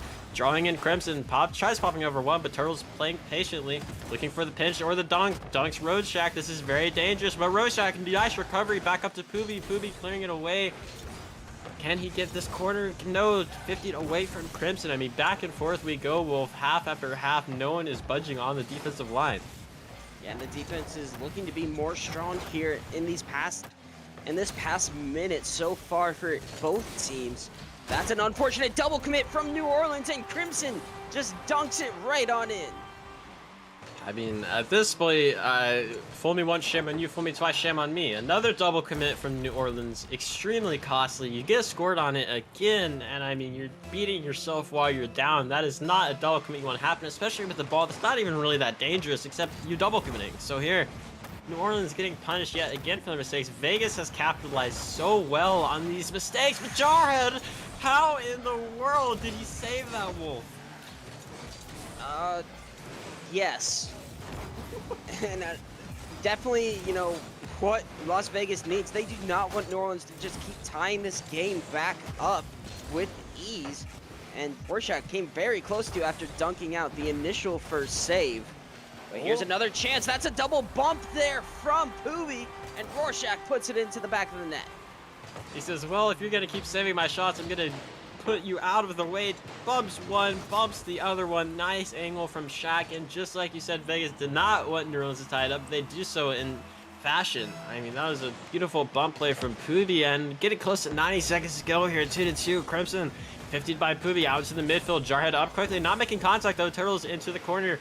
Rorschach taking his time, looking to get it past one, does so, pinches down. This is a nice pitch from him, looking to follow still. Jarhead though cuts it off. Poopy on the follow, popping it up high, looking for the backboard. Crimson there to control, looking for another touch, gets it past Koala. Now Rorschach coming in for this midfield though. Koala, can he beat Turtle? No, but it's 50 down middle. Poopy not respecting the idea of a pass there though, finally gets there. Jarhead blocking him. A lot of midfield bangs, it seems, a lot of blocks, but neither team really trying to control it, it seems so far. Well, both just kind of respecting sitting back in their half. Yeah, and that definitely can come. Las Vegas, they could be very happy with this as they've been able to punish on counterattacks often. But right now, New Orleans, they're starting to gain momentum here as Rorschach goes for the double, but it just stays a little bit too high. But Vegas right now, they're not willing to push out all three, and right now, Koala just sat in the back there after the initial shot from Rorschach, just not even letting a hint of pressure come towards them. Yeah, I think Vegas, maybe after getting scored on from that work, man, we almost saw a goal there from them, but I think after getting scored on from that, sending everyone, no, this is a nice dribble from Koala, not letting me finish talking. Poopy, can he put it in? No, it's off of the crossbar. You know he wants that one back. 14 seconds to go. Vegas looking for a quick counter. Jarhead 50 away from Poopy. Crimson's there for the follow though. Middle, this is dangerous, but Turtles does not respect the pass and leaves. They do not want to overcommit. They are scared of this New Orleans defense. 1 second to go. Do we have an overtime? Koala off of the backboard. Jarhead getting the read though, launching it away. Wait, there's no one back for New Orleans. Jarhead to pass Poopy. No, saves it. Turtles is backward popping up, still up in the air. Poopy, will he leave it up? No, he's gonna hit it to the ground. Wolf, we got an overtime. Yeah, overtime here in Game 5. New Orleans definitely looking to try and keep this momentum swing in their favor. What's standing in front of them is this Las Vegas team on match point as Crimson's able to block out that initial save. Right now, overtime here, Game 5. And I believe if New Orleans does win this game, it's anyone's series to win right now. New Orleans season on the line. They do not want to end it here as that's a good opportunity, but saved away from Koala. Turtles now into his corner looking for the power clear. 15 away from Koala. It's on net. Jarhead almost misreading that. Almost went in, but Turtles up for this quickly. Koala demoing Crimson in the back half looking for this info pass. Jar, nice read from him.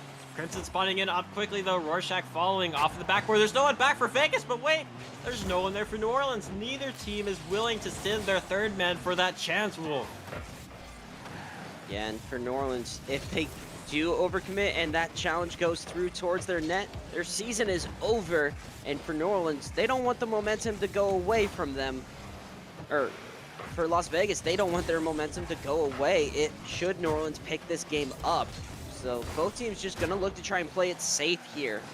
Not try and double commit as much. but it could still end up happening there as Rorschach was caught backwards. Nerves high for both of these teams. Pubi missing that on the backboard, but a double commit from New Orleans bails him out. Pubi now following midfield. Rorschach off for this quickly, beating Turtles. This is dangerous, but still no one there from New Orleans. They do not want to commit. Koala now into this half, 50 by Crimson for his efforts. This is a dangerous ball. Rorschach off for this quickly, not getting the read. Pubi has to get the read. He does. Koala getting a demo there, rotating back. Turtles now giving time. Pubi beats him. Rorschach diving, gets him 50 over Crimson. And Koala's take the fake challenge. That wise choice from him now, but Turtles back into this New Orleans half we go. Rorschach diving quickly for this. This is dangerous. Crimson, he pitched it backwards. Wait, this might be an open net. Can Rorschach finish? No, Jarhead lunges back and makes the save. 5 saves for him. Las Vegas holds on. Yeah, and Jarhead's just being a key feature here on defense for this Vegas team, bailing them out now here on 2 separate occasions from what it could have been a game-winning goal for New Orleans. But right now, New Orleans, they're looking to be a little bit confident, but Vegas has another alternative solution. Demo them. Your opponent cannot hit the ball if they are dead. Classic style in Rocket League. Crimson trying to do it all himself. Forces a double commit. Turtles now looking for the pass. Oh, Koala misses, but Jarhead respected his touch. He had to. Jarhead now very awkward. Pubi hits it past him. Crimson into the corner. Gets demoed right as he was going for an eligible. Turtles jumping this in the air, cannot get the double touch. Rorschach into his corner. Koala securing that corner boost, looking for an eligible. 50s one. Crimson there though. Pubi diving, Turtles diving as well. A little bit of a double commit from Vegas. Pubi now off of his corner, looking to pinch. Jarhead very awkward, can't get this touch. Turtles there to bail him out though. Shaq falling in quickly, floating above the midfield line. No one there for New Orleans. I mean, it's just time after time. They are not willing to go when they have these opportunities. But wait, this might be it. No, it's a miss from Pubi. Koala, can he follow? Turtles getting the save. What is going on, Wolf? And it definitely looked like New Orleans had the game in the bag there. That shot's going to go off the crossbar as well. This could go all the way. It does not, but a good centering pass could seal it. It does. And just like that, Las Vegas secure themselves into the grand finals for the Macaroni League. Vegas, Carolina, we'll be seeing you in the grand finals. Beautiful pass, a beautiful follow from Crimson, and New Orleans. Oh, that is killer, Wolf. I saw the open net, I saw the awkwardness, and no one could put that ball into the net. My, oh my. And Vegas coming up very strong on the defensive side there in those last minute of that overtime, just coming out so strong. And just the way that it ended, not how you wanted to see it end for New Orleans, but Las Vegas definitely deserved it there after that last defensive stand. I mean, my goodness, the saves coming in clutch. Jarhead with 5 saves, bailed his team out so many times off spots. I mean, we saw that whole series, Turtles really leading the way for his offense. I really got to ask this dude where his name came from. I'm going to get to that soon. But New Orleans, great season, a great way to fight there. They didn't give up, even facing a 3-0 lead. They did not give up. They kept fighting in overtime for that game. Their season went out strong, and we've got a grand finals ticket set up between the Las Vegas Tyrants and the Carolina Reapers. I'm excited to see next week, Wolf. Yeah, definitely. And not even next week, but just tomorrow. Or tomorrow, here. yeah. What am I saying? To finish out the rest of tomorrow's matches, which would be the last match, we do have the back half of the stream, which is going to be our Noodle Cup Series action. So, ladies and gentlemen, just stay tuned to play the casters. There's more coming.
lift me off of the ground.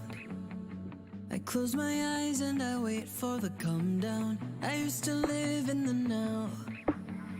Now I'm wiser to think that we are bulletproof. Teens with thicker skin, now we just bruise. We were hopeless and we're hopeless now. But I remember we threw our fists in the air singing. I remember when we were kids, never scared, yeah. And the sky went dark, we used our hearts to guide us. You showed me you care.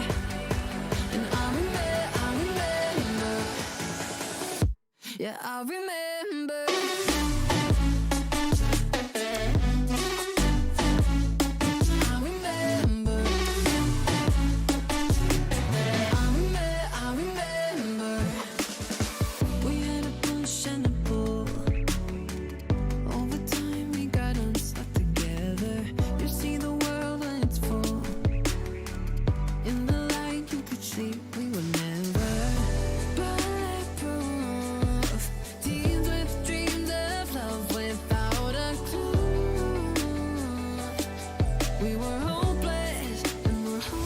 Now, but I remember we threw our fists in the air singing.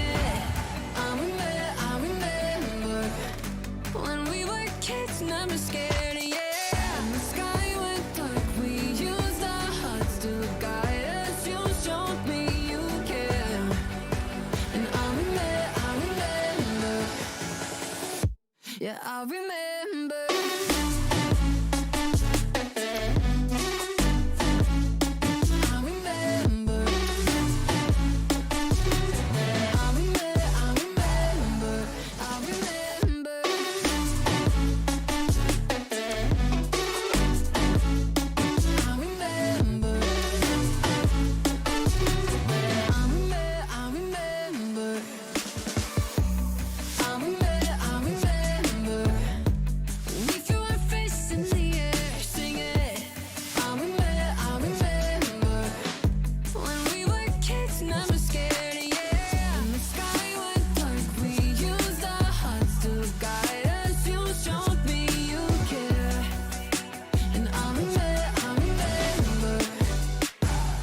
Yeah, I remember.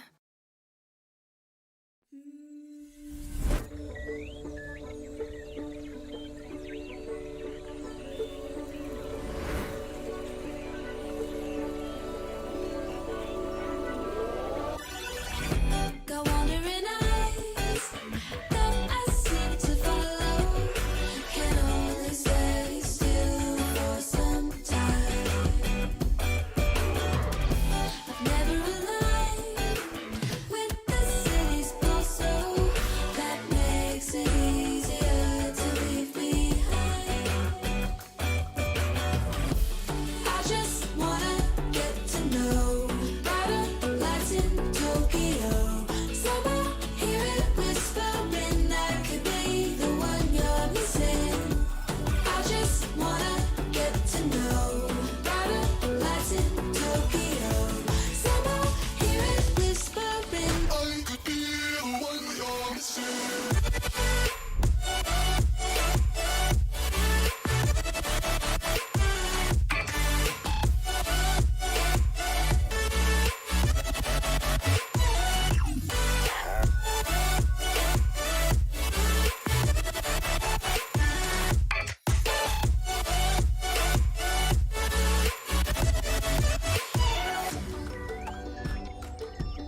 just being in love.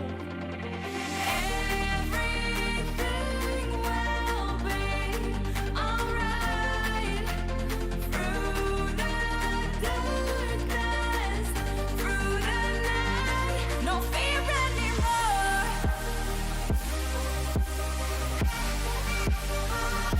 No fear anymore.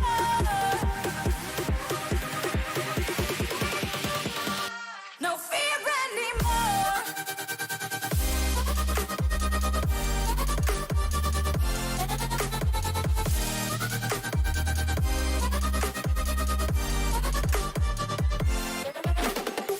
Why the smile on your face? Don't fake it. You don't have to pretend. Why the fear in your eyes will make it? Just take a chance. The thing that haunts you, leave it behind you. The ones that love you, let them guide you. Everything will be alright. Through the darkness, through the night, no fear anymore.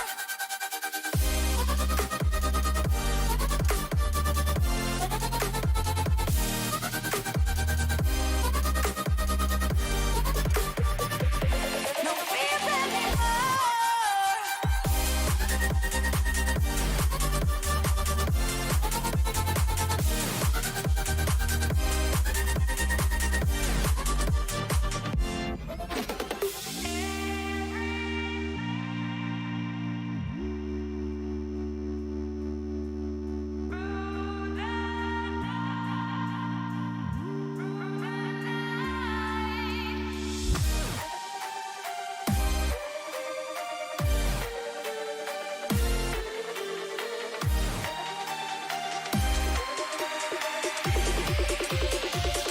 No fear anymore.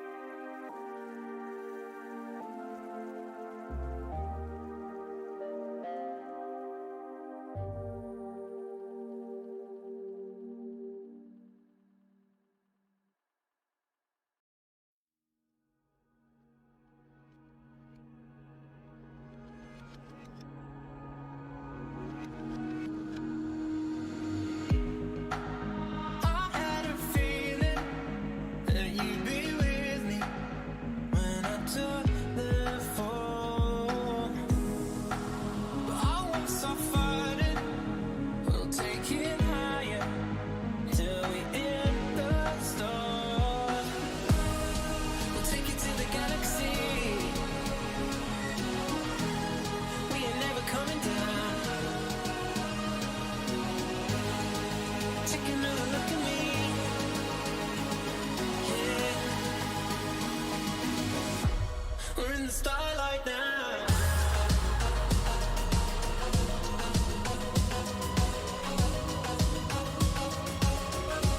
We're in the starlight now.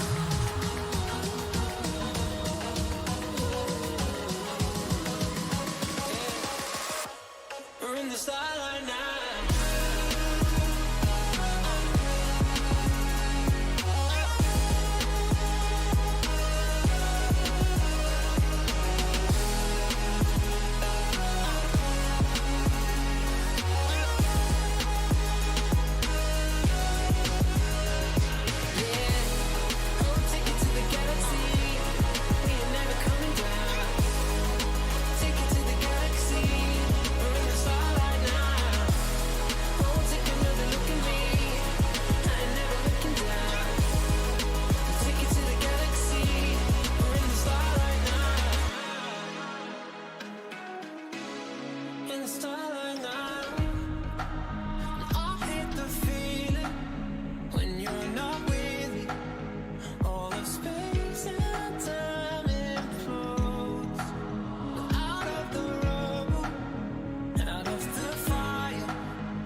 beside. Heard about me, it's all lies. If you want good, change your mind, yeah. Don't want to intimidate, but more than just conversate. Don't want it to be too late, yeah. Know that I'm not usually your type. Darling, there's no need to be shy.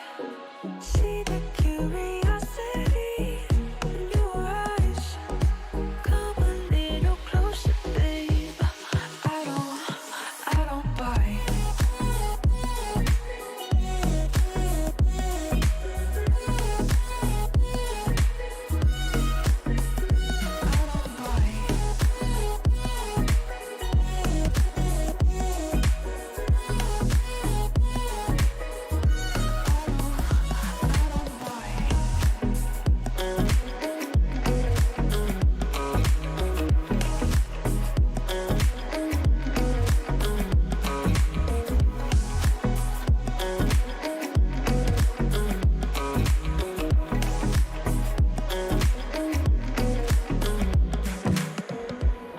You've been getting on my good side, and it's something that I can't hide, yeah. When I'm with you, I'm tongue-tied. I know you're not that dramatic, but I'm out of you, I'm an addict, and I can't get enough. And I know that I'm not usually your type. Darling, there's no need to be shy. See the curiosity. Hello, everybody. Welcome back to the second half of the United Rogue stream. We've got the NCS Conference Finals, Eastern Conference between the Jersey Jackals and the New England Valhalla. Oh, and guys, before I get going, do not forget to use code URRL in the item shop. Support us. You won't forget it. But talking to me today in the casting booth to go over all of these amazing facts is none other than Dan the Man, Time Delight. What's going on, man? I'm not bad. I'm excited to cast Rocket League. I had my my first cast here cut short because I was deathly ill. Not actually, but I just had a little bit of a cold. So I'm back here and I sound like a normal human being. So I'm glad that I'm actually audible and not an idiot nor terribly sick. So I'm glad to be back here. I apologize for last week. That was unfortunately not something I could control. But we're back here and it's playoffs time. I'm excited. I mean, that is definitely progress. So we're getting there. And I mean, I've watched these guys all season long, Jersey and New England. They went to game 5 in both meetings. I mean, these guys are probably the two best teams in the Eastern Conference preseason wise, that in my opinion. And it turns out that they were. They're in the Eastern Conference Finals. You couldn't pick two better teams to battle out. I mean, New England constantly with that ball pressure and offense going, and Jersey liking to slow it down and go for those mechanical plays. It is always a delight to watch these guys play, and I am super excited to get into this first match light. Yeah, I am as well. I do want to point something out that the Twitch chat just let us know. We have the same gaming chairs. Yo, let's I- go, yeah, guys. GT Racing. Hashtag ad. Yeah, there you go. Actually, mine's GTP Office, but they look the same on the outside, so it Pretty much kind the of same. counts. Thank you all for pointing that out in chat. But it seems like we are good to go. The teams are good and ready. It's the Jersey Jackals and the New England Valhalla in this 1-1 series. I think we're going to have a rehost here.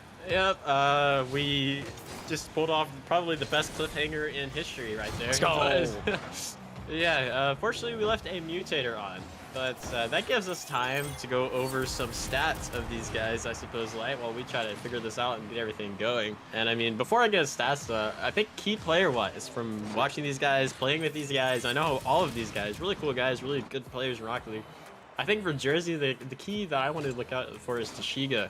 I think his offense, like, always is the defining factor for them, and I think for New England it's gonna be Kolb. So interesting to see how these two guys battle out and who's gonna get the outlet here. Like, So, I'd have to agree with you, but I do just want to point something out.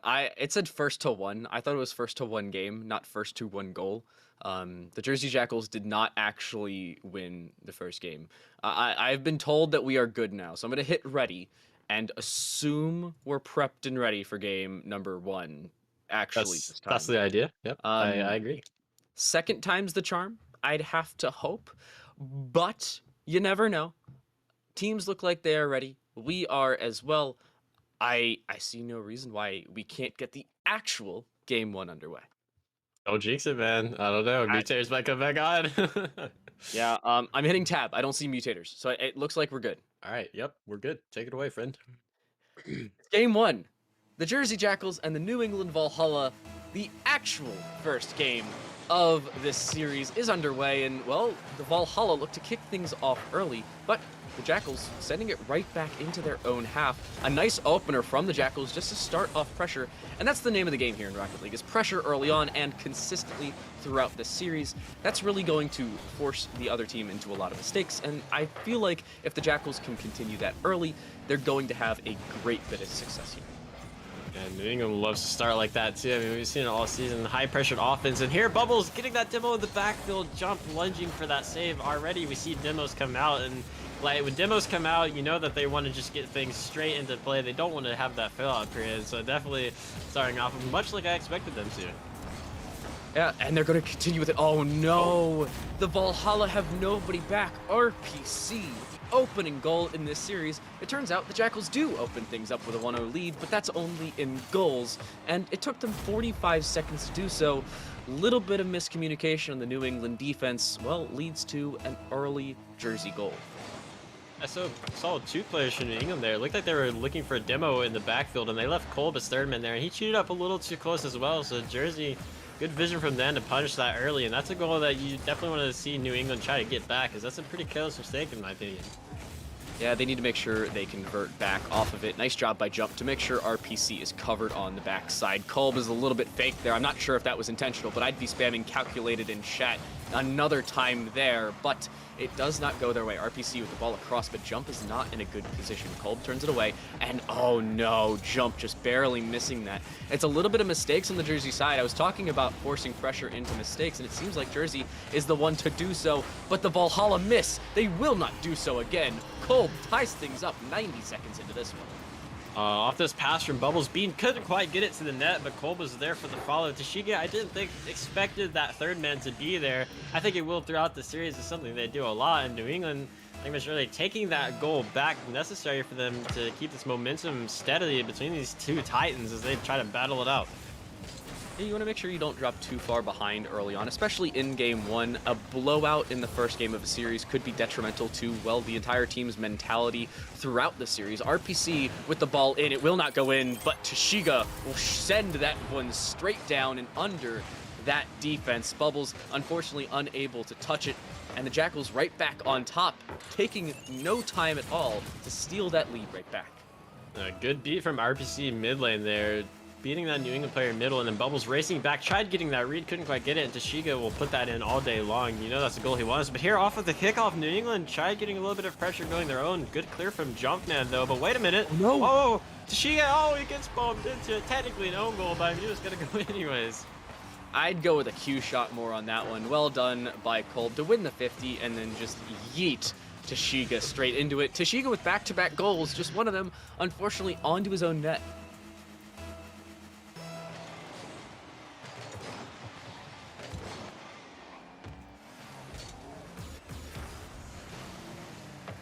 Minutes left in this one. Jump's going to send the ball forward. They're going to do their best to try and keep it in this Valhalla half, but it will not stay out for much longer. So close for RPC to send that one in. Jump will be the next one to contest, but they bide their time.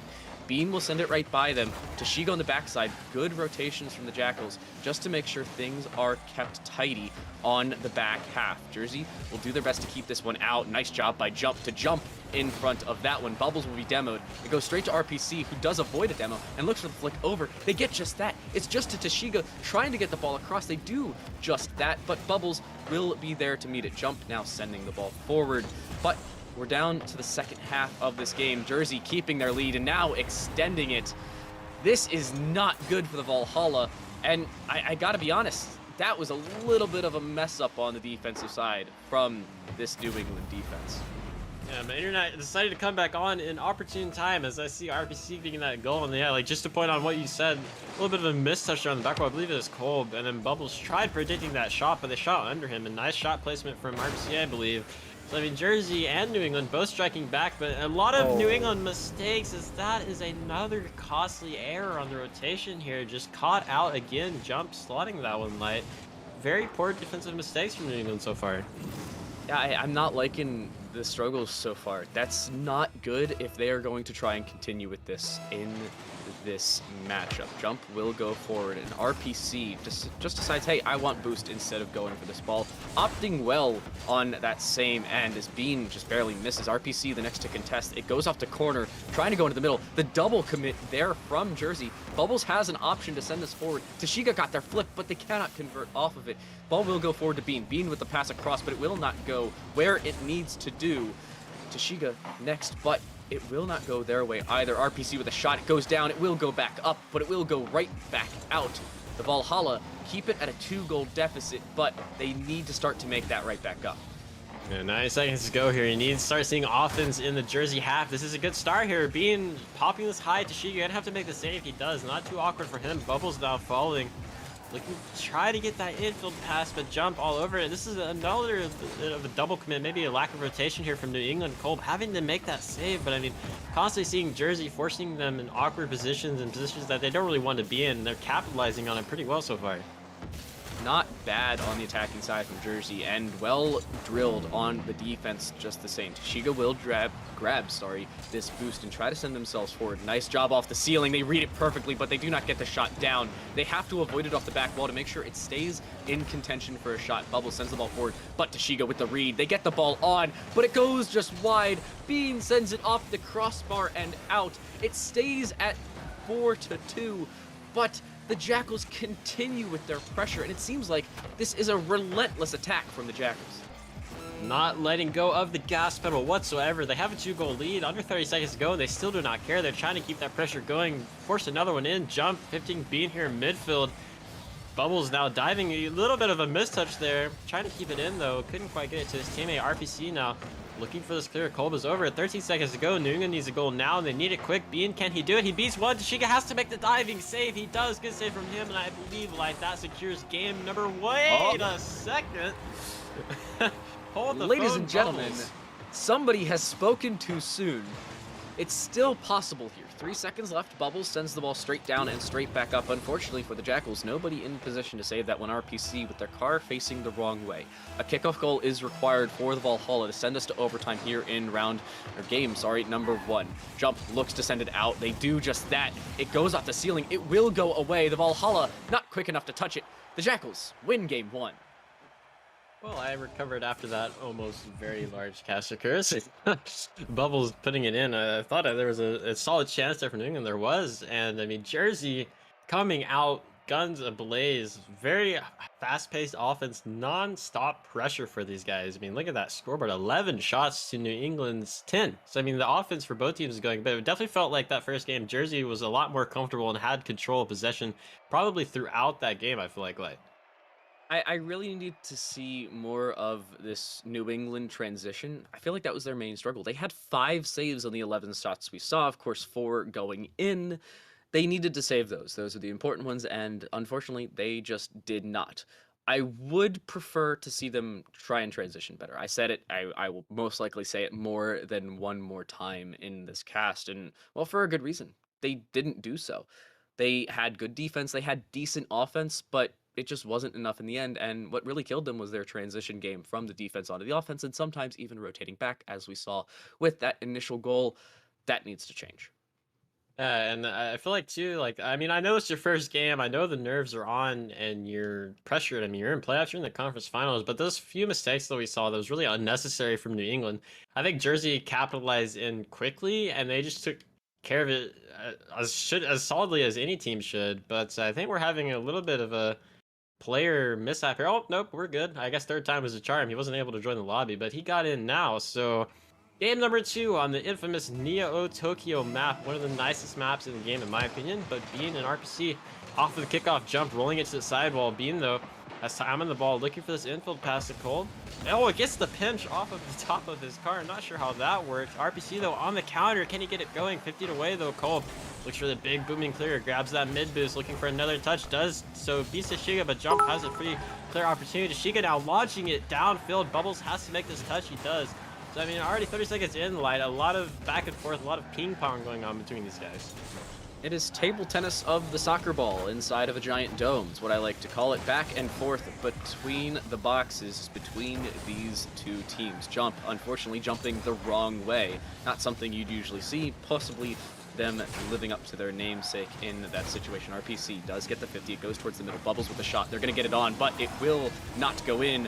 Unfortunately, Kolb just barely misses the bump and gets demoed themselves. Tashiga goes up. They get it over one. They look for more. Can they get the flip reset? No, they just get the dunk down. It will be RPC in a good spot. They only get the centering pass. And Jump, unfortunately, too far forward, expecting that forward pass rather than the lateral one. It does not go in. It stays out as the Jackals and the Valhalla stay 0-0. Now back and forth we go. Jump already having a savior medal to his name. I mean, just this quick into the game. But here, Jersey in New England's half again, looking for that pressure. Tashiga midfield presence is key in this game. Tashiga trying to get it past Kolb. Kolb with a little bit of a mistouch. Jump just going to hit it very lightly in, and Jersey strikes first. What a bump by Tashiga. Watch this coming across your screen. You're going to see them just barely get the bump at the end. You can see Bubbles unable to get into position because of it. Bean was just too far right, and that was not their fault. Bubbles was just yeeted out of position, sent to the stratosphere by that attacker. RPC looking for a kickoff goal, but it will be turned away by Kolb, who does send themselves off that post, making their lives just that much more difficult. Tashiga looking for the shot down. They get it straight, but it will not go in. Stays just barely out as RPC keeps the ball in this attacking half for the Jackals. Oh, off of the post, no. Kolb missed a misread, and Jump did not misread. And Tashiga, nice pass. Look at this instant challenge from RPC to break up that pass. Kolb thought it was going in, still couldn't hit it, and Jump with a nice read. Jersey striking hot the second game. They are striking iron, and they're doing so efficiently. 2 goals in 1:50. They continue with this. They are looking like a very scary team. It's a best of 7, but they're kicking things off with a bang. Almost another goal, but it barely stays out. Nice save on the defensive side by the Valhalla to keep it at this 2-goal deficit. Kolb with the ball into the middle. Bubbles in a good position, but Tashiga in a better one keeps that ball away from this middle spot as Tashiga yet another 50, keeping that one out. Bubbles looking for something, but they are beaten. Tashiga there again. The defensive wall cannot be stopped for the Jackals. Jersey defense, a scary sight indeed, doing and not finding any sort of opening whatsoever, holding on. Jersey definitely looking clean, but oh, this is a good beat from Kolb off of the backboard. Bubbles can't quite reach it though. This is a good counter opportunity for Jersey. Tashiga looking for this infield pass, but no, Jump gets demoed by Kolb. Good situational awareness from him. Now Kolb looking for the edge dribble. Bean leaves it for him. Can he get the double tap? No, it's saved. What a save from Tashiga. Another save by Tashiga to keep that one out and away. Missed touch there, I gotta be honest, by Bubbles to keep that one away from Bean, who was forced into the corner and looking for a pass of their own. It goes towards that middle, but Bubbles is beat. Kolb looking for the save. They cannot get it. The snipe from Jump from downtown. It's a 3-goal game in as many minutes, and I gotta be honest, the Valhalla are falling apart. Jersey is all over them right now. They're beating them to these balls. They're getting the clears. They're getting demos when they need to. The quick counters. I mean, they're just seemingly one step ahead of them so far. Whether this is a warm-up or not, you've got to warm up a lot quicker or Jersey's going to run away with it, and we're seeing it here. Bean looking to bring this one back into contention. Ball goes into the middle. Bubbles in a good spot. They get it down. They get it in. Bar down for Bubbles from above. Well done to bring Valhalla back into it as soon as we said they needed to. Look at the car reposition. Look at the efficiency of the shot. And they brought it just that much more back as the Valhalla finally get a goal on the board here in game 2. A beautiful pre-flip pass there from Bean and Bubbles. Like I said, a nice positioning there to get that bar down. Not over yet. We're getting close to 90 seconds to go here, but they're going to need more than just one goal if they're going to get past this Jersey offense and that solid defense that we finally saw with just a little bit of a mishap that New England very well took advantage of. Jump, a nice demo. Oh no, it gets past Kolb. Jump with a shot. It's saved by Bubbles. That ball stays out as Tashiga keeps it in. RPC with a shot, but no, they miss. It's another miss by Jump. This could be bad. Tashiga keeps it in. Jump with a shot of their own, but it is only a pass No one is there to convert. It stays 3-1, and just barely a game of inches, and the Jackals lost it in that one. Oh, 2 back-to-back misses there. I really thought Jersey was going to get a goal out of that, but belly New England out of that. Minutes to go here. Kolb needs to get something going for his team. RPC, though, there at the midfield, denying him. Another shot on target, but it's off the post. Jump, diving in quick. 15 this out middle. This is awkward. Jashiga gets bumped for his efforts. Bubbles has an open net. Can he finish it off? Yes, he can. Beautiful play from New England. What a team play. Bubbles with the ball forward. You can see Bean sends Tashiga to the Shadow Realm. And all around, an overall good play. Bean with the pass, a clean finish from this Valhalla squad. Jump sends it back forward, though. Tashiga could get a kickoff goal here. They just barely miss it, unfortunately not getting the timing. But the Jackals keeping their lead with 40 seconds left. It's 3-2. Last play I saw them, they dove in trying to get that goal, and they got greedy, and New England very quick counterattack on that bump play, but still Jersey staying in this New England half. Under 30 seconds to go. Jump hitting it to the backboard. Kolb denying him though. Well, Kolb low boost. RPC going to have this, hits it out midfield. No Jersey player or New England player there, content to sit back, play passive. Bubbles with a bit of a mystery, but Bean is there for the follow. It's on target, and New England ties up. Bean keeps it back even. 95 miles an hour on the redirect from their own shot. A little bit of help from RPC with the speed, but there's 15 seconds left, and in a minute 50, they've turned it from 3-0 to 3-all. We're dead even in game 2. Now in this New England half, this is a little bit of a fake from Tashiga or RPC, I'm not sure which one. Jump slots it in, and all of that effort for New England off of a fake from RPC right before their eyes. Nice placement though from Jump.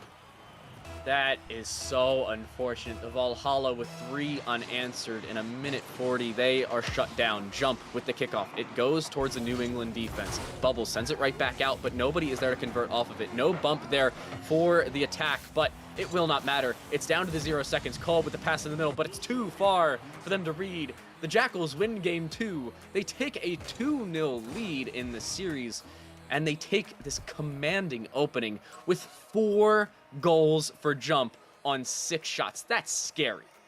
Yeah, Jump coming in, doing it all for Jersey. 887 points. And a lobby like this, that is a crazy style, and did everything for his team. He was there for the cleanup. He was there for the goals. And I mean, New England, gosh, that spurt of offense there, like you said, unanswered goal in that time frame was crazy. But Jersey coming right back at the end there when it mattered, getting that goal. So, I mean, 2 down here for New England. I feel like coming in, they were a little slow start, and then they kicked it back up in the second game. I think if they get going, we're going to see just as close of a game coming into game number 3. I gotta be honest, that was a lot closer than I thought it was going to be. With 3 goals in 3 minutes, the Jackals were very, very quick with their opening. After that, they forgot that Rocket League was a game where you need to score in order to keep up your lead. They did, in the end, win it with a nice conversion goal after it was tied up. But I gotta be honest, you cannot wait that long to get your finish. You need to do so quicker. And heading into this game number 3, if the Jackals win this, they are on to match point. And the Valhalla, this isn't a do-or-die win or game mathematically for them. But if they drop this, they're into the reverse sweep situation. Game number 3 will kick off. The Jackals 2 away from cleaning out the conference finals. The Valhalla looking to bring it back into contention. And with Tashiga on the Jersey side, it's going to be a much easier said than done task for them to complete.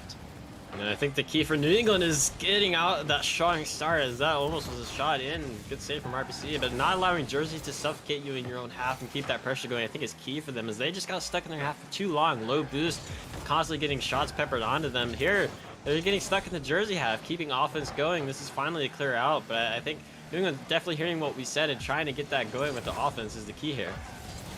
They will start a transition. Bean goes up. They look for the air dribble, but it will not go on goal no matter how much they turn their car. Tashiga with the ball forward, but RPC was heading back rather than forward. They cannot convert off of it. They do get the 50. It goes back in. RPC looking for the pass. It goes straight to the middle. Tashiga's there, but Kolb beats them there. They send the ball away, and the Valhalla keep it at 0 apiece, as RPC with a nice save on the other side as well keeps it at that same score.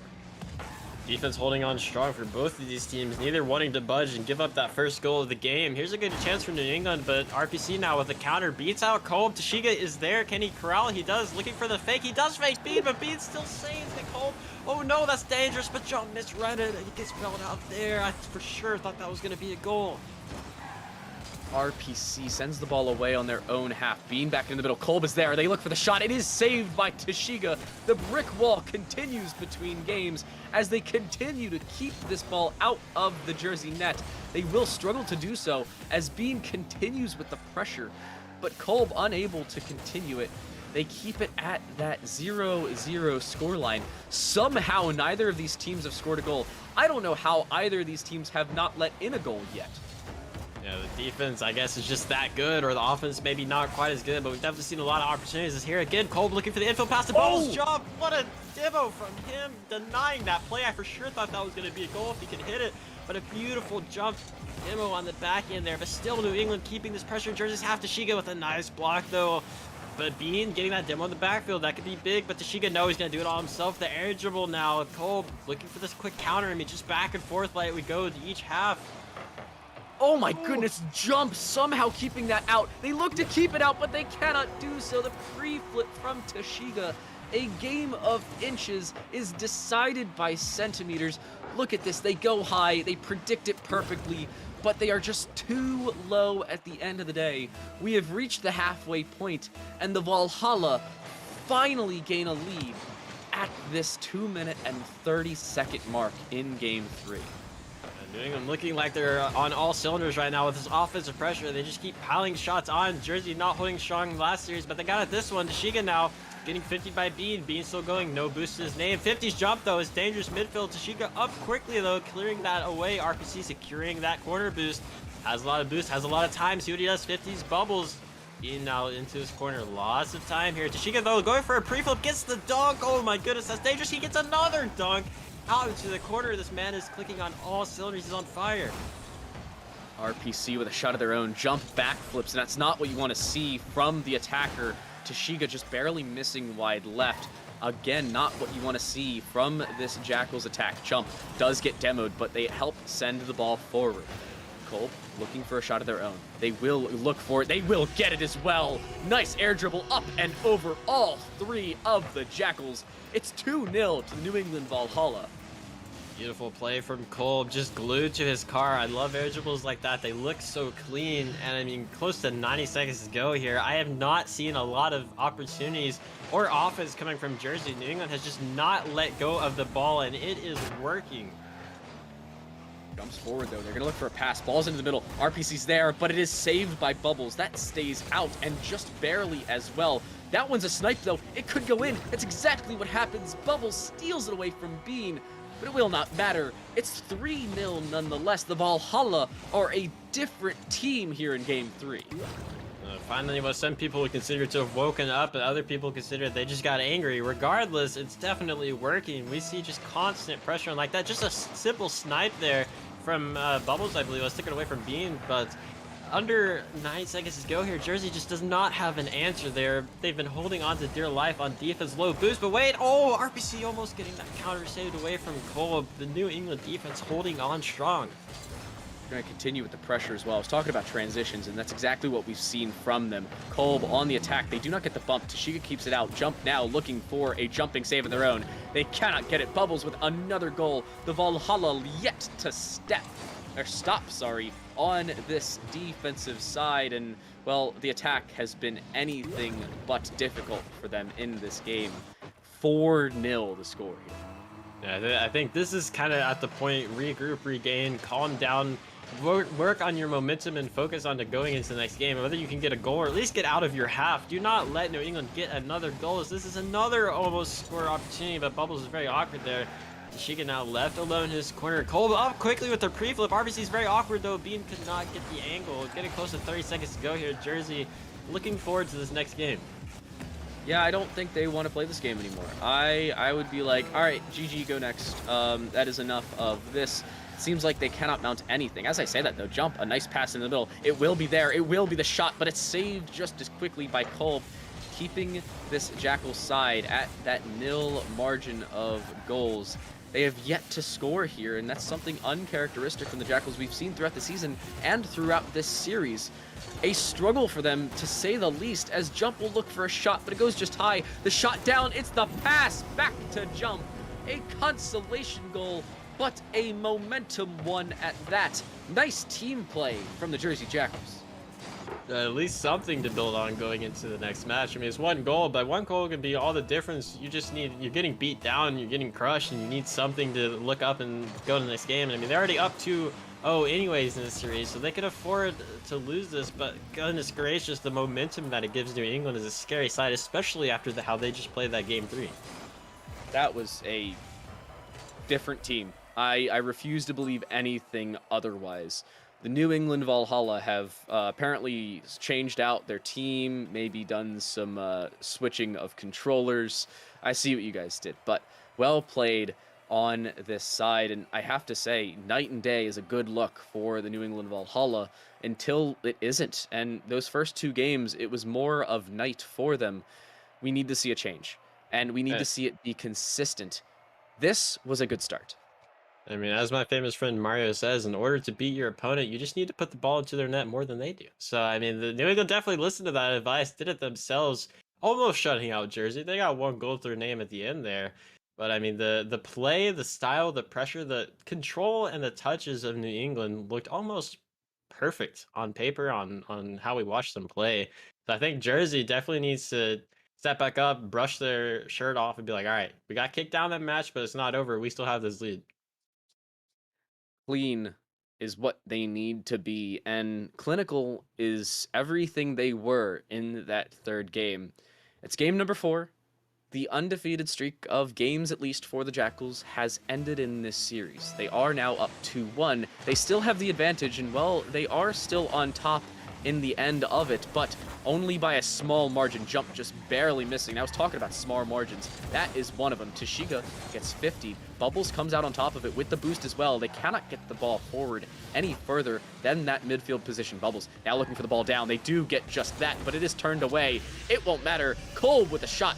New England Valhalla picking up where they left off with game number 3. They take the lead early on. Nice 50 there from Bubbles, beating that Jersey defender, and no one was quite able to recover then enough on their rotation and get back there. And the reminiscence of the last game, sorry, they are starting off strong. They don't show any signs of backing off. But Jersey, I really want to see how they respond to that and if they can recover well. Jersey looking to establish an attack now as well. They've struggled. Bubbles sends the ball forward. They win the 50 as well. Ball's into the middle. It will be Bean with a shot. Bean with the goal. Good team play from the Valhalla, and the consistency I was referring to. We have now seen a 2-goal lead in just 30 seconds. That's astounding. A beautiful shot placement there from Bean, and I think there was enough confusion as to who was going to hit that. I think Bubbles was up for that it forced the Jersey defender to just hesitate. Oh, good fake from Cole. Can he get it past the last minute? He cannot. Being off this quickly. Oh, this is a mystery. This is a good opportunity for Jump. See what he can do. Fake flicks. Bubbles still manages to touch that. I'm not sure if that was a whiff or a fake flick. We'll call it a fake, but Jersey almost getting that counter. Just something to get their offense going. But wait, that's a good demo from Kolb in the backfield. Bean cannot get that pitch going, and New England's offense just shows no signs of ever slowing down. Bubbles even with the demo into Toshiga, who cannot do anything in this game if they are not alive for that 3-second margin. RPC trying to steal a boost that does not exist. Toshiga misses, and that is not a good sign for Jersey. Balls forward to Toshiga, ball in the middle. RPC is there, but they are beaten by Bean. They send it out, and the demo into the middle. The shot as well. What a play by Bean. The save and the goal in as many seconds. What a play. I swear I blink and these guys are scoring. Or there's a demo, or they just get control over again. Beautiful shot from Bean, a beautiful demo in the back. I don't know how many demos New England already has just from this game, but it's definitely a lot. I mean, 3 goals and not even halftime yet. That's a crazy consistency. I swear, they have changed out their entire roster between games 2 and now games 3 and 4. Oh no, it seems like Jersey has as well, making mistakes left and right. They need to change something, and well, a goal is a good place to start. As Jump puts another one home, it's finally one on the board for the Jackals as they've struggled through and through between these last 2 games. Nice shot there from Jump. I'm not sure what happened with the New England rotation there. A little bit of a lapse there in comms, maybe. Just a wide open net. And I mean, maybe the New England's been handing the controller over to their cracked little 12-year-old brother. Not sure what's going on, but I kind of have to agree with you there. It's literally like we're watching a completely new team. Oh, the Shiga missing. So does Jump. Kolb's now in a good spot. They could get the shot. They try the fake, but RPC read it perfectly. Keeps it out. Bubbles with the pass, but it does go just far of the mark. Tashiga looking for a shot of their own. It's towards Jump. Jump with the shot. Bean's going to be there. They flick it up as well. And with the demo under RPC, it seems like this attack has been squandered. Not just yet, though. Kolb sends the ball forward. RPC's up early, but they are going to be beat. Kolb doesn't even get bumped in the process. Bean with a shot of their own. They're denied as well. It's back and forth, ping and pong from these two teams. Seems Jersey woken up a little bit from those 2 goals, or 3 goals rather, that they let go in from New England, but they got to play catch up throughout the series. We're just hitting the halftime mark. Kolb with a bouncer shot is going to hit off of the crossbar though. RPC with a quick follow, but Bean pre-jumping that midfield. These teams are not wanting to give each other an inch of space, and so far we're seeing that Kolb has to make that save. He does. Both teams' defenses are holding on. You need to give nothing more than an inch, gain nothing less than a mile in these games, and it feels like the mile has been gained by the Valhalla, looking for more than that. Unfortunately, they are squandered by RPC on the defensive side. They do miss the boost in the midfield, though, as Bean will pick that up. Kolb with the pass into the middle. It will be Bean with a shot, but they miss just wide.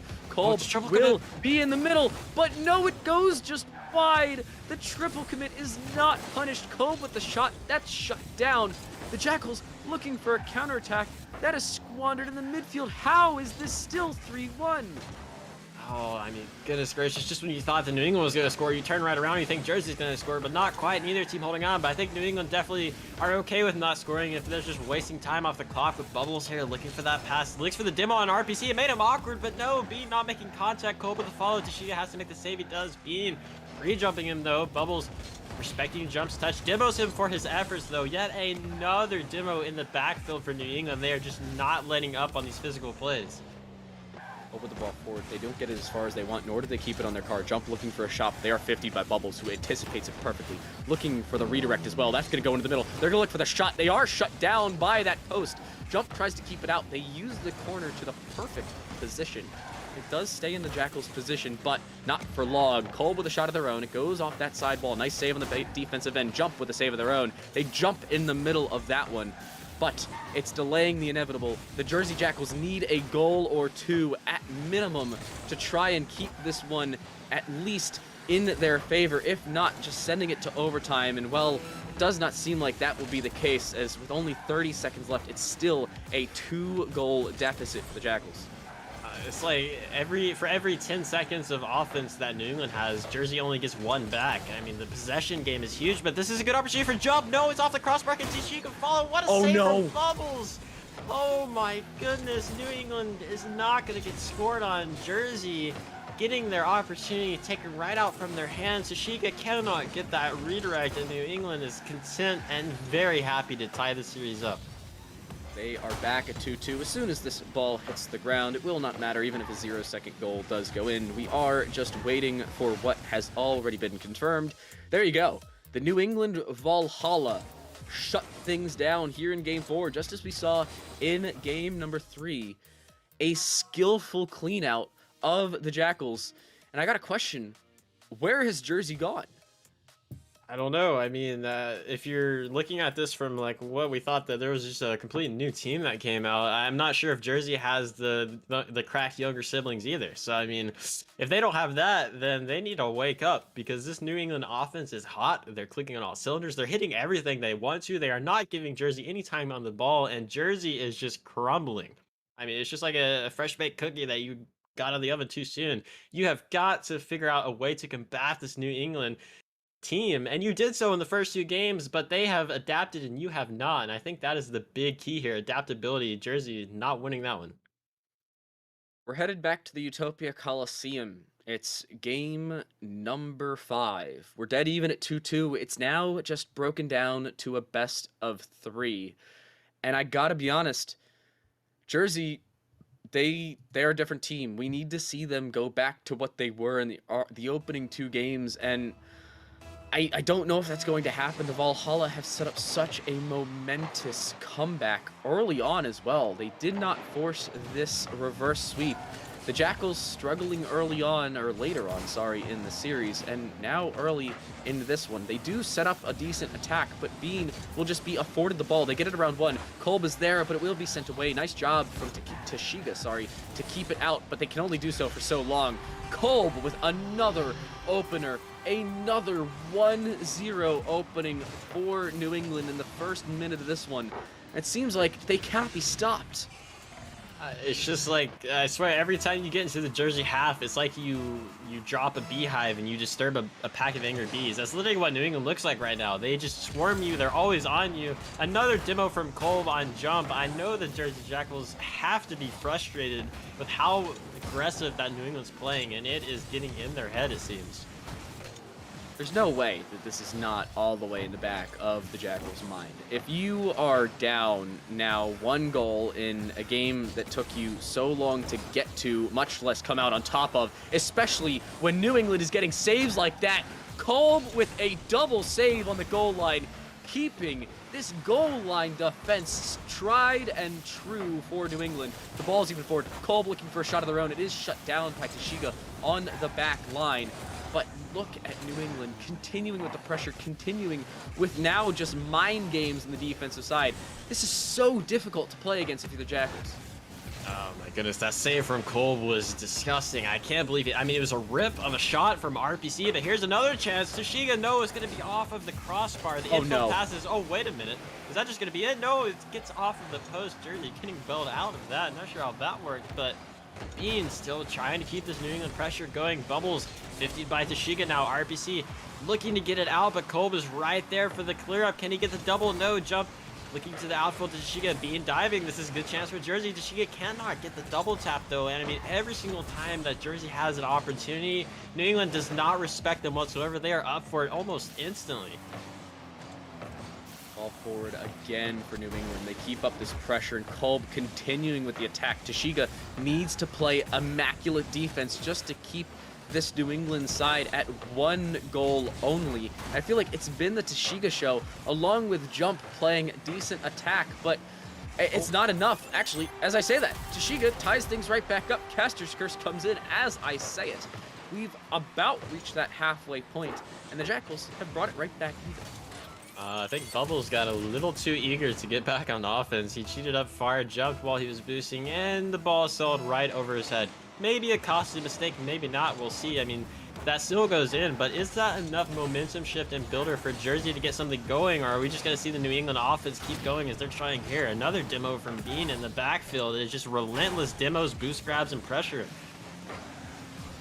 It seems like they are not stopping. RPC in the midfield, waiting for a pass from Jump. They will get it. Will it go far enough? No, and even with the demo on Tashiga, they cannot get anything. Kolb looking for a pass across, but it does not go the way they want it to. The 50 does get pinched towards their own defensive side. RPC looking for a shot. It's only Bubbles in the net, but they will be sufficient to keep that one out. Jump with the pass in the middle. RPC is there, but it's saved by Bean, kept away by them as well. It seems like this Jersey Jackals attack has come back to life, but is it too little too late? Ooh, Kolb, good demo from Bean. Can he get the double tap? Oh my goodness, the angle, but RPC, it wasn't quite strong enough. Couldn't get the power from that side. Oh, Jump, this is a good beat. Can Bean get back? No, and Jersey punishing the overcommit from New England solidly. They're showing some signs of life. They may just be back in this one. They are in the lead for the first time since Game 2. And it's been a little while. It feels like they are in a different situation than what has been for the previous 15 minutes or so. Kolb's going to go up. They're going to look for a shot of their own, looking for the flip reset. They will not get it. They get the flip, but not the touchdown. Tashiga looking for an air dribble of their own. They are shut down, but RPC will be there. They're going to get the shot as well. The Jackals double their lead. They're back on top, and they're back to their winning ways. It's 3-1.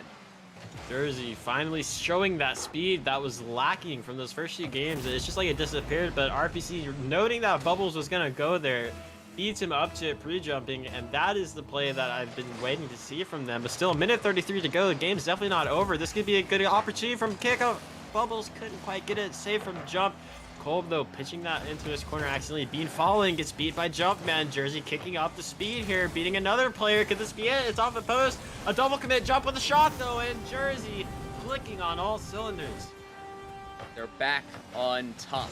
That's what we need to see from them, especially with the amount of channel points I put on them.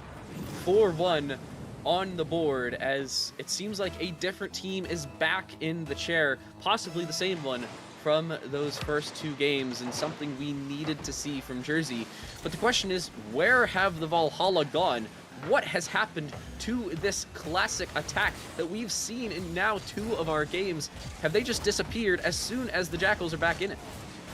It's almost like you get your own medicine given to you. The pressure, the faster to the ball, good opportunities, and it's like you can't function. Is here. This is a good shot from Jump, saved away from Bean. Not a lot of time left to go. 50 seconds. That is a very monumental task, a monumental lead to climb here. I don't think they're going to get it, but they need a goal for the road at least to get some of that going back, because Jersey is looking on fire. That's a good chance, but it's off the crossbar. That is painful. They cannot get it on. Kolb, the ball is kept away from them.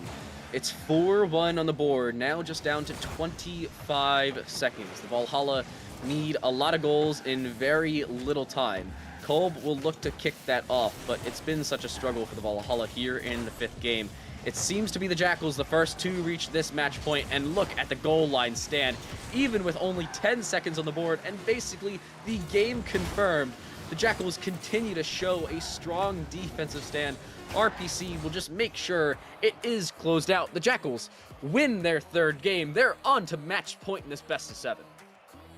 This is the crunch time. This is the grind time. This is the time that any sports coach, any sports player, anyone will tell you this is when it matters most. You took 2 games from New England, then New England took 2 games from you, then you took this game back. This is when great teams become legendary teams. Can Jersey finish this series out, or is New England going to force a Game 7, which I think a lot of people expect and want to see? I got to be honest with you. I think we're going to a Game 7. We've seen trades of 2 games. It went 2 this way, 2 back here. The Jackals trying to set up the 2-game finish of their own. But I don't know if they have the ability to do it. I know they have the skill, but the Valhalla are good at Rocket League. We've seen them in games 3 and 4, but they need to be consistent. I was talking about that consistency between the teams, and it needs to come to fruition for you to come out on top of a best of 7 such as this. I feel like the Jackals are a little bit on the better spot. Of course, they are 1 game up with only 1 game required for them. The Valhalla need 2 in a row to close things out here and close it out on the better half. I don't know if they're able to do it. I mean, it's almost like watching a tug of war match. One team pulls this way, the other team pulls this way, and Jersey might come out on top being the stronger here. Back at Utopia Coliseum again, Tashika and Kolb off the kickoff, rolling to Jump though, and being typical New England play, getting that Divo in the back half, Bubbles clearing it away. Can he get a second touch? Gonna roll this to the net. Tashika has a free clear, see what he does with it. Gonna follow this up, still beats Bean. Kolb lurking in the backfield and does manage to get there. Both teams respecting each other a little bit more, it seems, not quite diving at everything and letting the other player just kind of go with the ball, see how it goes. So maybe both teams change their play style just a tiny bit here late. Yeah, I have gotten some nice analytics from the chat. Mario_RL. If the New England Valhalla want to take it to a Game 7, they do need to win Game 6. Very, very difficult math. We appreciate your timeless time at that statistics table. Thank you very much, my friend. But the Jersey Jackals don't want to go to a Game 7. If they win here, this series is over, and the Valhalla are done and gone, at least here for now. I would like to see the Jersey Jackals start off well, and they need to do so with an opening goal. And it seems like that's exactly what's going to happen. Such an unfortunate touch on the defensive side. Bean just giving it straight to Tashika, sending it home, top shelf, as the Jersey Jackals open up with that 1-goal lead. Definitely not the touch you want from Bean, and apparently the Jersey players had the stream open in the back or the background. They heard you well when they scored off of it, but here, oh my goodness, the angle from Bean slotting that. What a power shot off the kickoff. Bean says, I made a mistake last goal, but I'm not doing it this one. What the heck just happened? The Valhalla, night and day between 4 seconds of play. Jersey, back and even, as it seems like we have been throughout the entirety of this series. Tashiga does keep the ball out, nice 50 to make sure that stays away from the Jersey goal. Tashiga looking for a shot. Oh my goodness, look at the redirect, look at the shot, look at the Jersey Jackals back on top. 3 minutes and 40 seconds left in this one, but it might as well be over with that. That Dean, I think, was in the transition of becoming second to third man there. Dove anyways, and Bubbles could not have that recovery, so it left an open net for Tashiga to hit that nice redirect on. And just when New England showed a little bit of fire themselves, Jersey striking right back. They're not giving up. They say they want this, and we can tell Jersey playing very well. What a play by Tashiga. I will never get over that one. The read was to perfection. Jump, making sure that RPC does not go in order to not double commit. Well done and well disciplined by the Jackals, but Bean with a shot of their own. It's another redirect. It may be another goal, but it's saved by Tashiga, not allowing what they did to be done to them. The Valhalla still 1 goal back with that 50. It goes straight to the middle. Are they able to save it? You better believe they are. Kolb keeps it out, but it's right back into that middle position. So much pressure by the Jersey Jackals onto this Valhalla defense, and they say pressure makes diamonds, but it seems like it's been an attacking gem from the Jackals here in this game number 6. Oh, I'm seeing a lot of panicky jumps from New England. This is dangerous. Can RPC get the double? Oh no! Both players from Jersey missing, but Kolb gets bumped for his efforts. Tashiga gets a free roll in. Jersey takes a 3-1 lead. What a bump. Look at this. RPC heat-seeking missile to send Kolb out of contention. Tashiga with a hat trick before halftime. It's 3-1, and I feel like the Valhalla, I don't know if they're out of this one, but they are very close to being so, especially with a pass into the middle. Nice job by Bean to keep it away, but it's another goal line stand required from the Valhalla. You can only do so many of those in a single match. Jersey, all of the momentum on their side. New England constantly getting pressure. They cannot get out of their own half, and when they do, they don't have the boost to do it. Jersey under halftime here, not letting go of the gas pedal whatsoever. New England has to get something going. They need a momentum shift. This could be good. Bean, no, he doubles it off the backboard. There's an RPC back there. It's just going to be in. Oh no, New England is falling apart. That is a snipe and a half. Look at this. Jump, I would be spamming calculated, and justifiably so. Look at the shot. 65 miles an hour, 200 meters. That is a goal if I've ever seen one. There's 120 seconds left in this one, but Jump looks to make it yet another goal on the board for the Jackals. They will be shut down in mid-air. Nice defense, but oh no, another mistake by the Valhalla. It's a centering pass. RPC looking for the shot. It goes bar down, but it goes bar out. It stays 4-1. But I don't know if it's going to stay that way, and even if it does, Jackals, they look poised to win this. Minute 35 to go here. New England needs something, and they need a quick jump, beating out Bubbles there. RPC lots of time on the ball, content to waste, but Kolb turning on this. Bubbles has to beat Tashiga. He does. A straight down. Can Bean finish? He can't. Oh, no, he can't. He misflipped. That is painful. That might be the nail in the coffin for New England. I don't think they're going to be able to come back in this one. Sis, I'm not gonna lie to you. This looks poised to be done and gone. Now down to 65 seconds. Kolb looking for a pass, but they're shut down as they hit the ball. There's nothing you can do there. RPC does backflip, so it's looking good. Bubbles does get a goal. I've always said in 3v3s, you need a minute to score 3 goals comfortably. They now have that 60-second margin to score the final 2 required in order to send this 6th game to overtime. It's still possible for the Valhalla, but it is such a struggle for them, and they need to climb such a tall mountain against such a skillful defense. They needed that goal, I feel like, a little bit sooner, just on the way we've been seeing Jersey's defense locking them out. 48 seconds to go here. Being in his own corner, needs to get something going. He needs it quick. Content to air dribble this out. Tashiga, though, going to pre-jump him, forces 2 New England players to go. Bubbles alone in his half, looking to roll it up to RPC, though. He's there, looking for a pinch middle. Kolb has it. We're getting close to 30 seconds here, Light. I think time's running out for New England. It is time to score for them, not time to give up. Unfortunately, it seems that it is time to do, well, the latter. As I say that, though, There's still 20 seconds left. Hold the Kolb phone? gets the goal. I feel like we've talked about this before, the possible caster's curse coming in as I say something. But with 20 seconds left, this is such a difficult shot and such a difficult goal they need. I don't know if I'm going to see some kickoff magic here or what. What's going to happen? Beam loses it to the right. Kolb cheated up for the mid boost. They did the kickoff play. Kolb off in the backward. Oh, he launched it though. Bubbles has to crowd this mid. He pitches it out middle. A double commit from New England. This is not good for them. Jump. 10 seconds to go. Looking to waste time. Can he get over Bean? Bean 50s it straight up in the air. RPC with the follow though. High off of the backward. Clock is ticking down. Kolb has to beat Tashika. He does not. Bubbles catches it. It's going to hit the ground. And Jersey holds off the New England wave. Oh my goodness. The Jackals, they come out on top. They started with 2 games. They finish just the same. A skillful showing from Tashiga and Jump. RPC was there for what seemed to be every single pass. Skillful from them. And I'd like to see that as they continue. I cannot believe that is how our final game ends. That was a match and a half.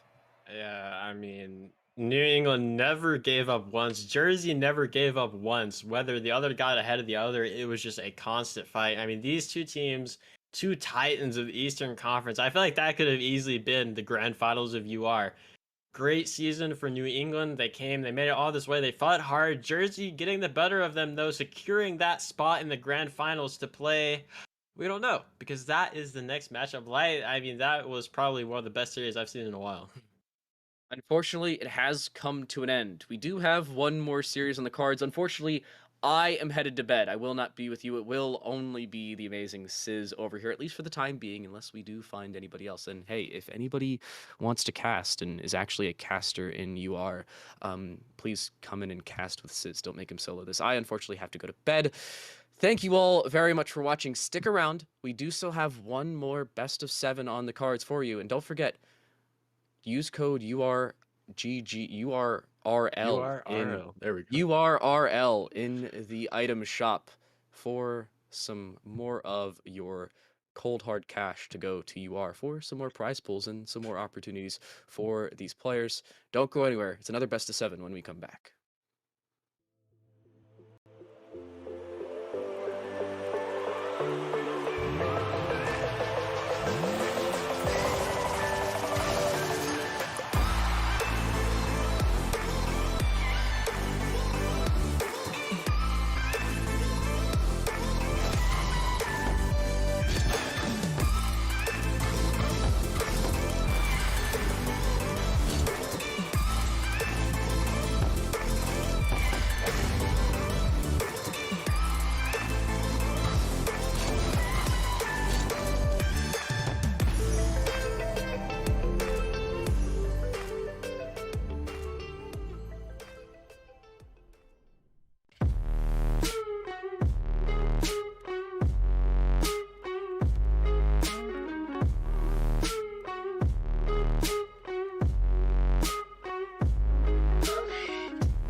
You paint a picture in my mind.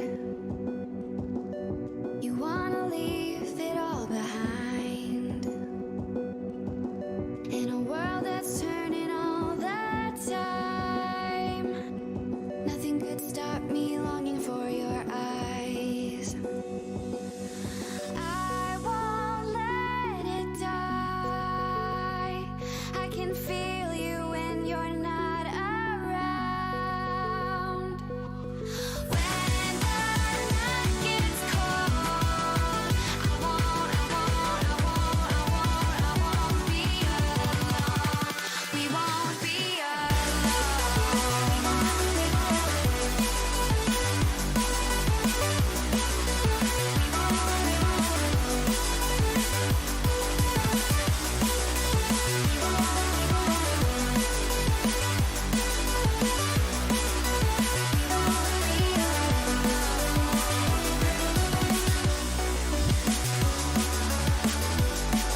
can feel you when you're not around.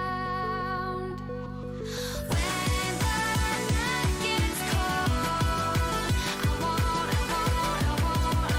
I won't be alone. We won't be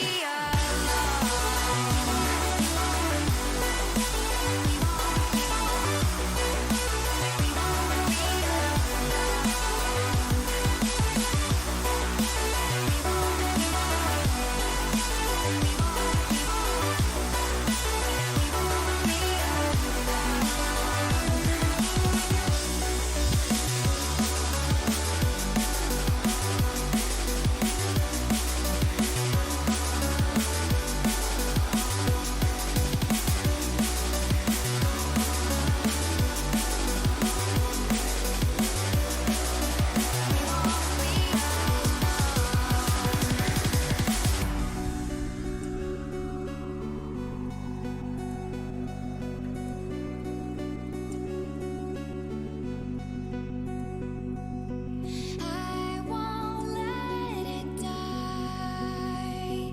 I can feel you when you're not around. When the night gets cold, we won't be alone.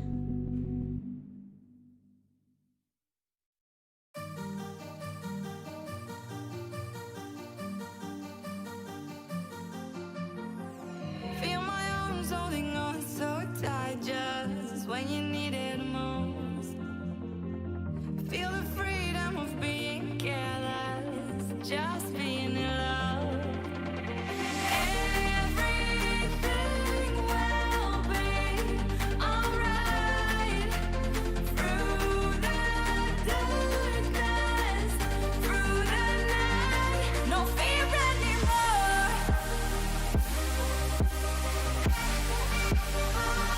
No fear anymore.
mean, it should be neck and neck. Everyone thinks it'll be neck and neck. I expect nothing less. And really, if I could really pick one, I think I'd have to go with you and say that Phoenix would come up on the edge here. But I still think it'll be tight. I'm gonna call like a game 7 here. I could see it. Yeah, this is definitely going to be one of the. I mean, both series, Nev and Jersey. What a series that would have been to cast too, and I guess you get to do that one and this one. So that's just mega hype on both ends. So we will see what happens here as SFC trying to get it out of their end, but Jaragon starting the attack here for the Phoenix Thunder. Off the top, down below, Zork waiting patiently. A little bit of a clear. Down the other end, Arc trying to scoop that one up and put it on net. Unfortunately, it'll go into the corner. Ooh, Influx, dangerous player when he has time on the ball. He's got glue on his card, but a good save from Mar nonetheless to block that air dribble. Jaragon, though, looking to follow up, keep that Phoenix offensive pressure going. Zorik, this is dangerous ball. Mar getting that save, though. Huge save from him. Already, not even a minute to go here. Mar has 3 saves. The Phoenix pressure is keeping on, but the SFC defense holding on strong. Yeah, the key thing to both teams here is they don't really have a weak point. All 3 players on the field are very skilled. You got on the Phoenix end, Influx, Zork, Jaragon. And, you know, back in the day, a lot of people would say Zork and Jaragon look out, but I've been impressed by Influx every single series I've seen this guy. Probably the best 150 in Noodle Cup. And on the other end, you got Arkball and Mar mounting the top 2 for SFC, but Grandior, I was about to just bring him up here, and there he is, thrown in the back of the net. This guy can also really change the tide, so very, very even matchup. Pretty sure I just saw like 3 demos all in like a split second there. I think Grandior got like 2 demos in the backfield there, or Mar, I'm not sure which one, and then Phoenix also getting a demo on one. Wasn't enough though, and those demo plays, I love seeing those plays. I saw SFC do it the last time I cast them, I think it was last week I believe, and showing no signs of changing their gameplay whatsoever, and it definitely worked in that scenario. Yes, indeed. So slight edge here in favor of the Cyborgs. Grandior gonna try and throw that one around. Gonna have to get another touch. He does over top everybody, but nobody on the other side to follow that one up. Big touch by Jaragon. Demo on the bottom end by Mar on Jaragon. Quick shot, Influx. 2 people up. Mar coming up with the save. 3:20 on the clock.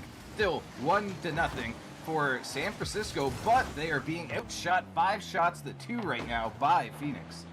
Yeah, I see a lot of Phoenix pressure come out. I mean, the offense is definitely there. The defense definitely looked a little bit shaky, but I mean, you can't save the ball if you're dead. But San Francisco definitely holding on strong from this outpouring of shots from Phoenix. I haven't seen any really mental lapses or miscues in their defense. Definitely looking like a well-oiled machine to start the game 1. I feel like that's pretty rare in playoffs. I feel like your nerves are always going on. This high-stakes, high-pressure scenario, of course, like the prize pool that was released came out. That has to make people more nervous, but I mean, they look so comfortable right now. Grandior trying to find Arc. Arc can't quite turn on that one. That one's just wide. Zork. I don't think I've seen him play in the Fennec. He's usually an Octane guy, so kind of strange seeing him out there with that Arc off the sidewall at midfield. That one going all the way back. Zork trying to fire up, but San Francisco starting to pinch Phoenix in their own end right now as they're struggling to get a clear that will get them beyond half as it keeps going back in on the Phoenix end.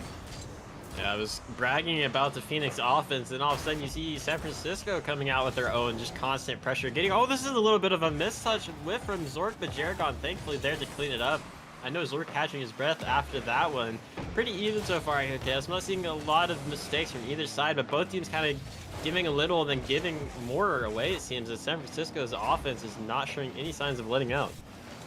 Yeah, both teams are pretty aggressive teams on the pitch, and, you know, it looks pretty calm out here. Both teams definitely taking this first game to really feel out the waters, as no one's really going gun-ho here on the attack. Zork gonna try and get one going for them here, but taken away off the back wall. Grandior moving that upfield. Big demo here. 2 demos, 1 on each side. Grandior couldn't follow it up, but Mar is there to throw it in. 2-0 San Francisco.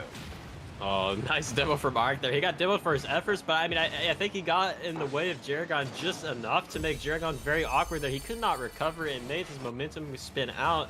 And suddenly, San Francisco's 2 goals coming up clutch here. Minute 30 to go. Phoenix has not yet been able to show an answer for this high-pressure offense of San Francisco.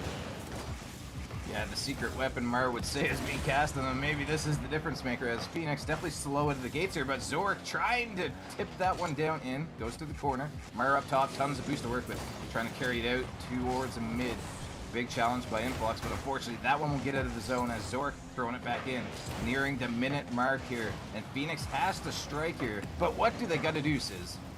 I'm seeing so much pressure from the SFC and a lot of respect maybe, or just too slow to the ball for Phoenix. They're constantly playing on the back pedal, it seems. San Francisco beating them to the majority of these balls. That's a good play from Mark drawing in, but Jerigan getting that 50. I'd like to see them meet these challenges with as much speed as San Francisco is, because they're just getting outclassed right now. Grandior kind of shadowing the sidewall there. Looking for an opportunity to turn in. He could not. He had to go all the way back. Zork dropping this down in front of the net. Influx not at a position that he could challenge that. Good touch here by Jerigan, but he does not have the boost to go up. Zork does, trying to chip that one in. Could not. And a little bit of double commit here could create a bit of a problem for Phoenix on the back end, but nothing comes out of that one as this one goes all the way back down to the SFC end, and we are nearing the final seconds of the game. Yeah, time running out here for Phoenix. Jerigan looking to try to do it himself. Could not get much going. Zork 50 into the San Francisco corner. Time has indeed run out for Phoenix. San Francisco happy to take that game number 1 in what looked like pretty confident fashion. Yeah, San Francisco, you know, they came out here to make a little noise in game 1 and show everybody, and you know, it's got to feel good to get that first game, get the jitters out, and I mean, it is only the first game, so Phoenix is going to definitely want to bounce back here in game 2, but that's how you send a message early on, and what a defensive showing too. I mean, they had 5 saves there, Sizz.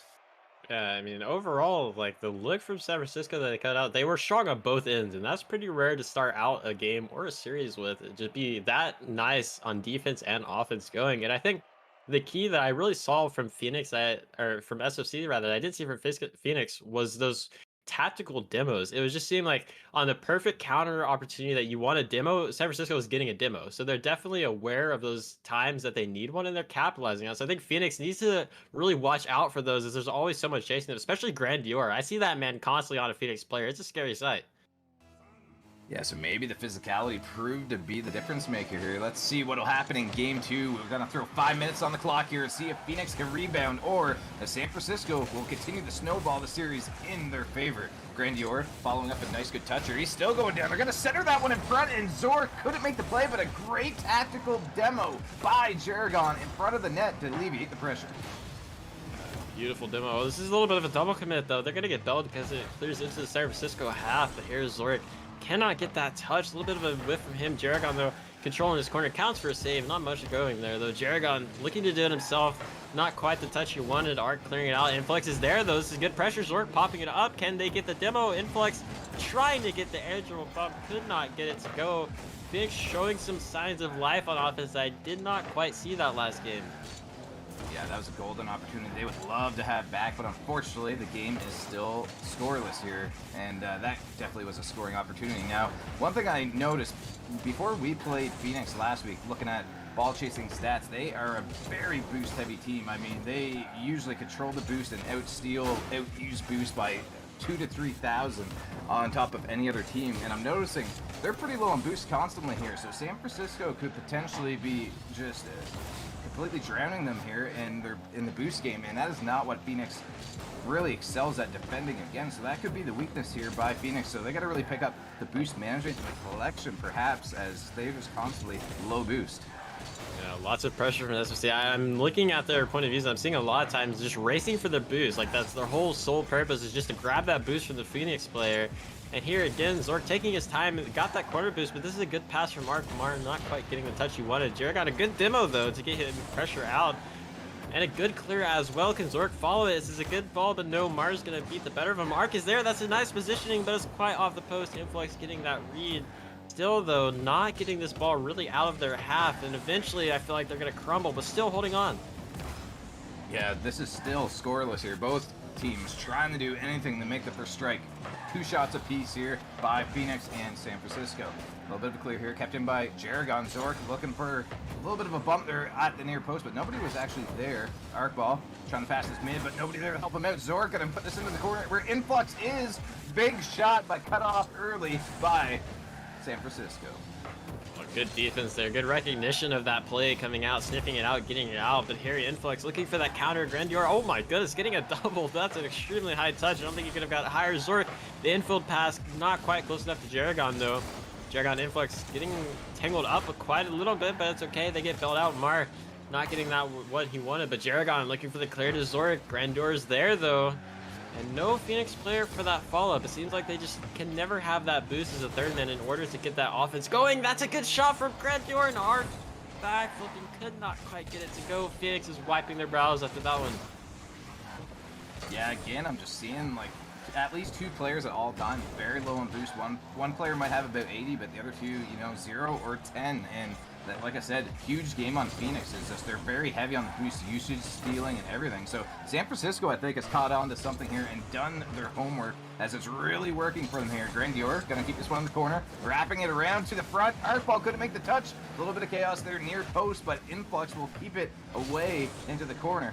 50-50 between him and Mar. Mar looking a little bit thicker there on the pitch, though. Grandior gonna dunk that one down to Arc, and again, they just cannot put it past that near post. It gets cut off constantly here, and this one's gonna dribble all the way back to the other end to reset the pressure.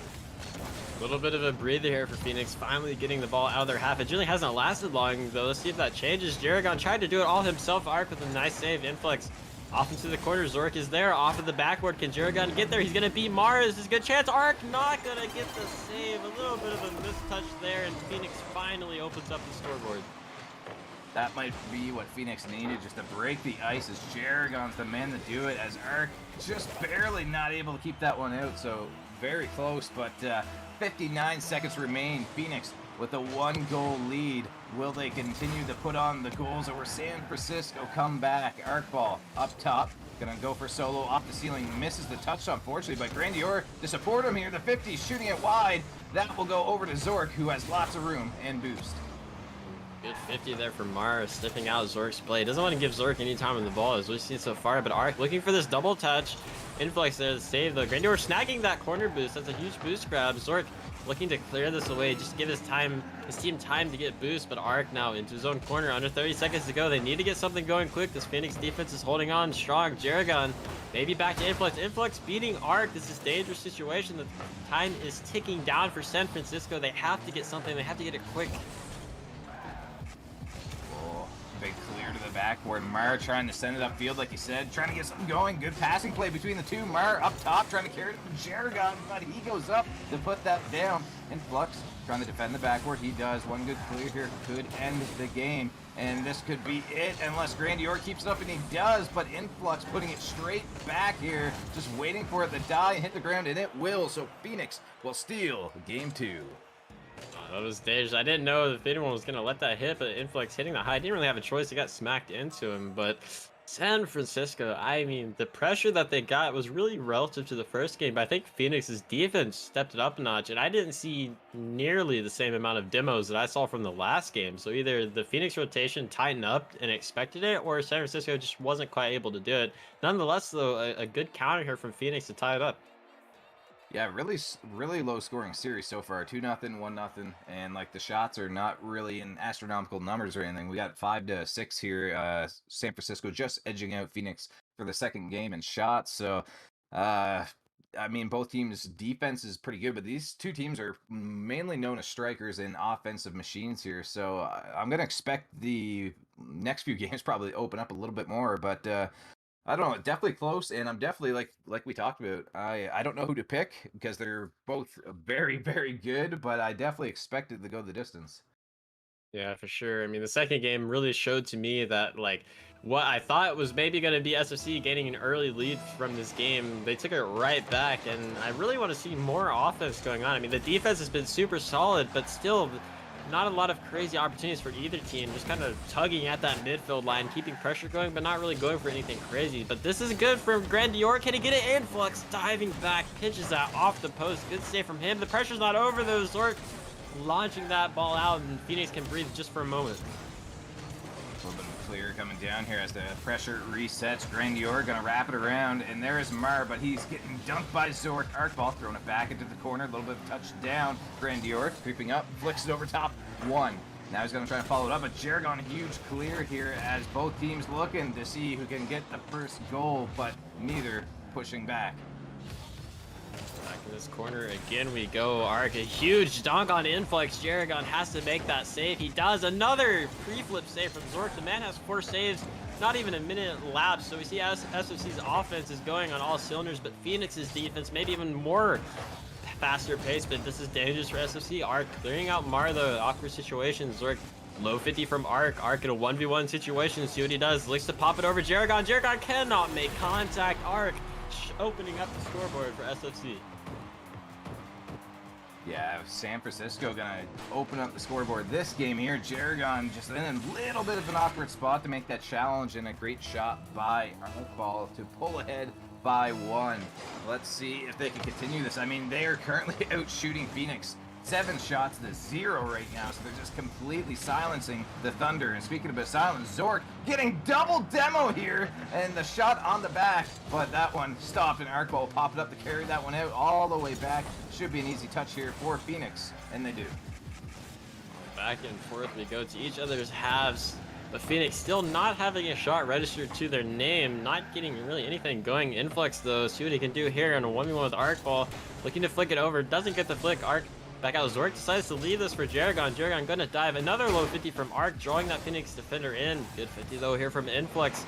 Looking to get that pressure going back to the San Francisco half. Zork gets instant challenged by Arc. This is floating to the net. Can Mark get the redirect? Oh, Influx, a huge clutch save from him, but it's still dangerous. They all miss. Zork dives back and gets the save though. Phoenix defense is holding on by a thread. Oh, Zork, big clear downfield. Jaragon trying to get there first, but Mar looking clean there with the Tiara to make the save. Gonna put that one up to the sidewall. Zork's up next here, firing off the back wall. We got 2 players trying to cover the backboard. A little bit of double commit. Grandier needed to make a touch there to kind of alleviate the pressure, and he got enough of that one to follow that one back. Jaragon, big 50-50 here. Gonna fall off the backboard. Zork squaring the shot up. There it is, and we have a tie game as Zork buries the shot. I think the SFC defenders here pancaked each other. Yeah, Grandier went up to block that shot, couldn't make contact, and absolutely stuffed his teammate. Good shot placement there from Zork, though, and I mean, neither team wants to give up an inch. They're fighting so hard. I mean, 1-1, it's just pulling teeth at this point, Chaos. Yeah, tie game here at 220, and I mean, Phoenix, 1 shot on the board here is in 100% shooting accuracy, because the only shot they put on, they have put it in the back of the net. The other side is an absolute machine gun to try and get one to go in, and deadlocked at 1 at 2 minutes left. Oh, this is a good chance though. Mar trying to get that pass out, denied by Influx though. Here, Grandier looking for another one. Can't get the double tap though. Jaragon throwing this away. Influx in, Zork up. Zork leaves it, or sorry, Influx leaves it rather. Mar clearing this away. Influx is there though. Zork, can he get the bump? But he gets the touch. Oh my goodness, but no, Influx was not ready for it. Back and forth we go. Jaragon 50 mid. Mar gonna pop this towards net. It's gonna be off the backboard. Can he follow? He gets the shot pass to Mar, doing it all himself for San Fran. San Francisco looking dangerous out here as they are pushing to go back up a game on top of Phoenix. And Phoenix just kind of scrambling around this team, as whatever San Francisco is doing, it is working very, very good, as still the shots are just mounted on one side and just a little bit of a hill on the other. Jaragon gonna try and control this, but unfortunately couldn't get the touch. Grandier in front. Mar, big shot, but a big save coming in by Jaragon. Zork takes to the skies, flip reset. Perhaps he has it, but could not get the touch, and that one will go wide. The San Francisco corner gets the back pass to Jaragon. 50 out middle. Zork looking to beat Mar. Does beat Mar to the corner. Cannot double it though. Wait, he's still trying. Arc though. Nice block. Jaragon back into the corner. Hitting it towards Grandier. Zork turning very quickly off the backboard. This is a good chance. Influx, can he get the read? Denied by Arcball. Grandier now looking for a big clear. Gets one. Time to reset for both teams. Jaragon playing into the corner. Mar demoing Influx on the backfield, but it may not matter as Grandier very awkward here. Jaragon pre-jumping this pass to Zork. Zork, a shot on net. Zork, the absolute placement of that. Phoenix strikes right back. Oh, what a shot. The angle he takes in the corner here, and I mean, they all let him shoot. I'm very surprised. You don't want to let Zork shoot, because when you let that guy shoot, he'll find a goal from anywhere. And like we just saw, that was a very tough angle in the corner, but he will bury that. And all of a sudden, we have reset the game here, and Phoenix has a little bit of a second win. Influx clearing it upfield. Zork still up there, could not make the touch. He'll try and follow it up. He does. Stuffing it down. Mars gonna have to back up and put his rear in front of it, and he does. Grandier, a little bit of a dribble, takes to the skies here. Over top 1, could not get by number 2. Zork following it up here. Deadlocked at 2. 30 seconds remain. Ooh. Zork My goodness. I mean, I guess we see why he switched to the Finnick. Look at the shot placement. Jaragon with a nice little touchdown. Is Zork just faster than Mar? Bang! Look at him. 3 goals for Zork. He's putting the team on his back. Yeah, Zork finding the time to pop off right now. The hat trick, all the hats are on the field, and you know, maybe it's the counterattack defensive game Phoenix will play. As we look at the stats here, it says 9 saves by Phoenix, and they were losing 2-0 for pretty well the whole game. Then all of a sudden, they just turned it on, and they had the lead in their hands, but the save stat line is just miraculous to look at.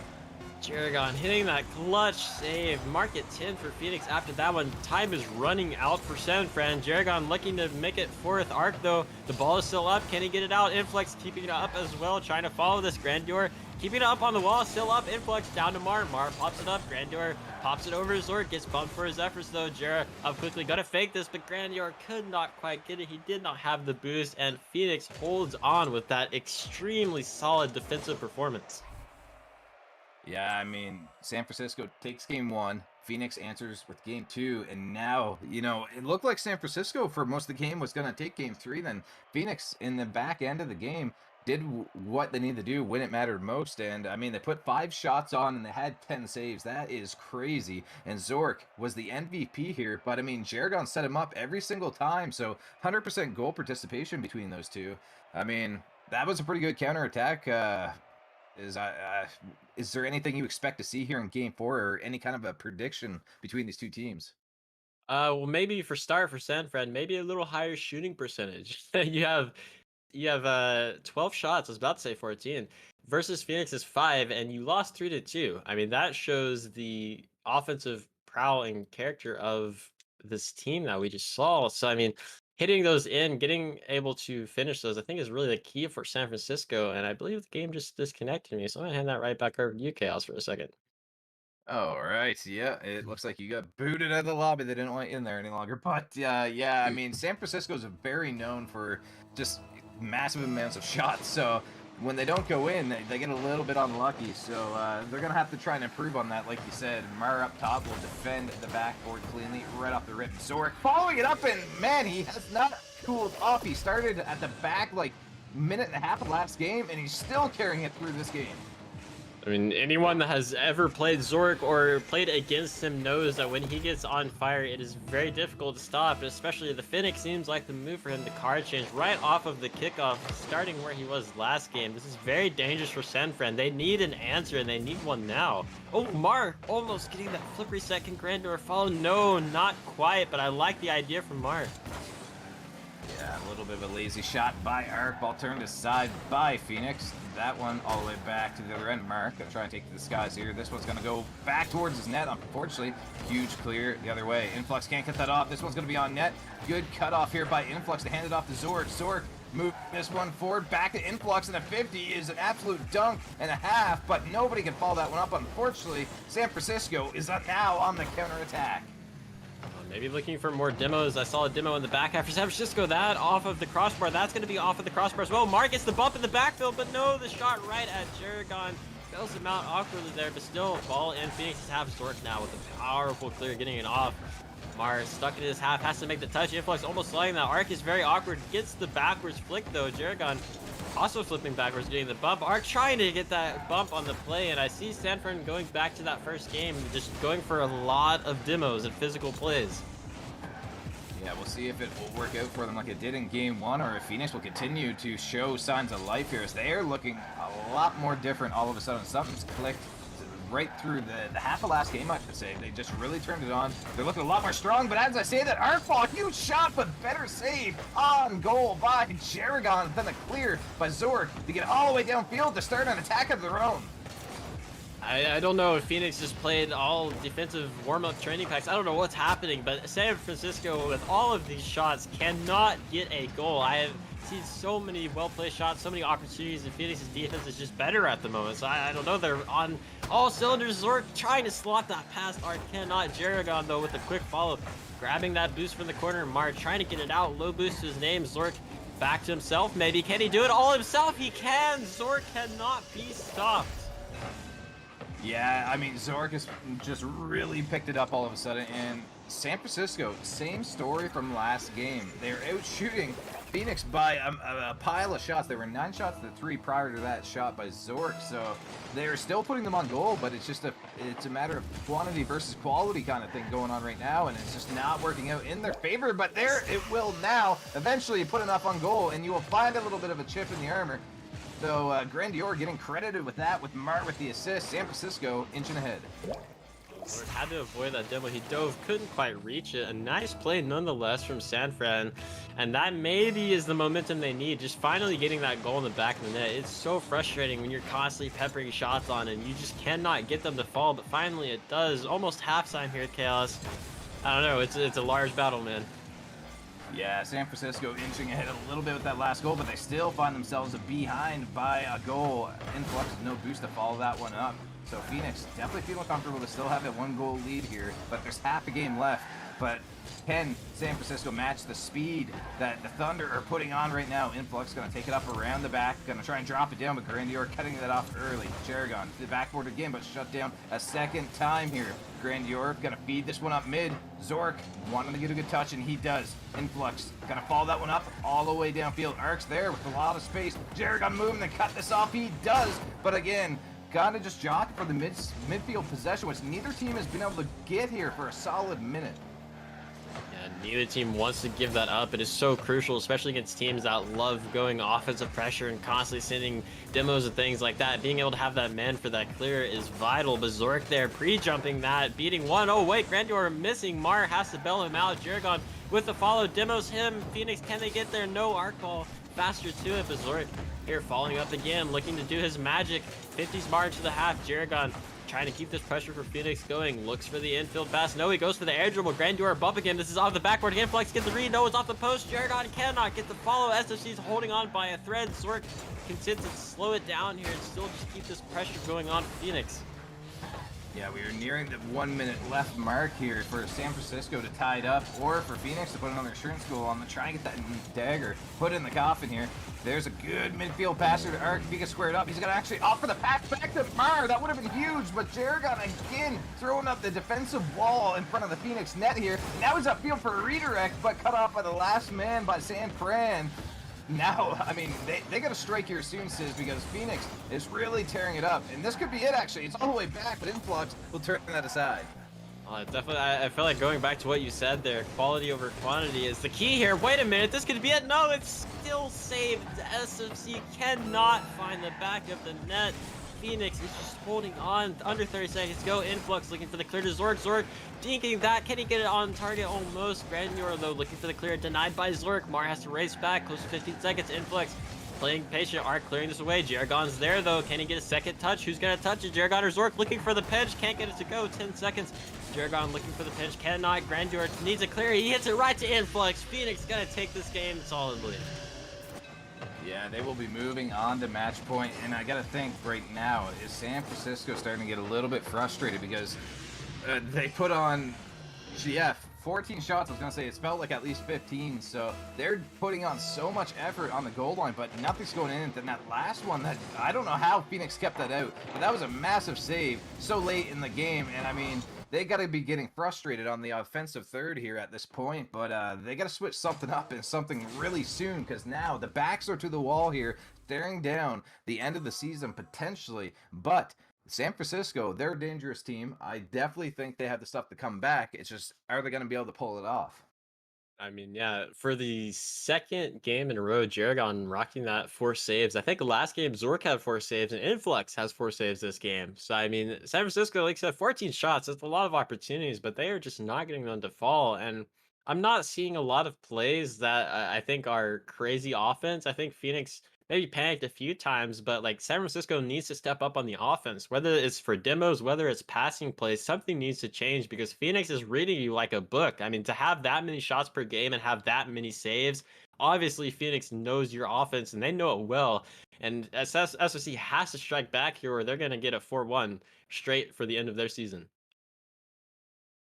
So, San Francisco, you are staring down elimination here. This game you cannot lose. Can you stay alive? All the pressure's on the line. They'll be looking for the W here. Phoenix going to try and put them out early here. They got a few games to do it. That's got to feel comfortable, but they do not want to slow down against this team, as the Cyborgs definitely a pretty dangerous bunch. Mar going to try and clear that one downfield. Influx not able to get a good touch as that's going to float up. Mar down the arc ball, cut off by Jaragon once again. The defensive king here on the back line continues to thrive. Oh, there's a lot of time here for Phoenix. Influx wise to leave that for Jaragon. San Francisco ran back for boost, but Zorik here trying to get this counterattack going. 50's Grandeur again. Arc shoot up too close. Is this just going to roll in? He manages to get back at the last second. Dangerous still, though, for San Francisco. Jaragon has control, looking for the pass to Zorik. Zorik not in position for it, though. Mar taking his time, looking for this 50. Draws Influx out, but no one up for SFC again. This is like the second or third time just this game I've seen no one prepared or ready for that pass. Yeah, and that one just kind of sitting in front of the Phoenix net. No pressure by San Francisco. So I think they're playing a little bit careful here so far in this game. A big demo by Influx. The shot by Zorik. Big save by Jaragon. The 50 going back towards the San Francisco net here. They're going to work for a clear. Shift up midfield by Jaragon's the first one there. Shot on goal in behind. Grandeur. I don't know how that one got behind him, but what a shot. Phoenix pulls ahead 1-0. Oh, the classic, you don't know if he's going to hit it or not. I think he was racing back to try to block Zorik's shot. Zorik did not make contact. By the time Grandeur realized he was out of position, beautiful placement from Jaragon. And I mean, just like that, you blink your eye and Phoenix gets a goal. San Francisco needs an answer, and they need it quick. Yeah, so far the airplanes outplaying the robots right now. The Cyborgs looking like they're sweating a little bit here. Mar taking a 50-50 in the corner, but just absolutely getting destroyed as it's leading to the attack on the other end. All three San Francisco net.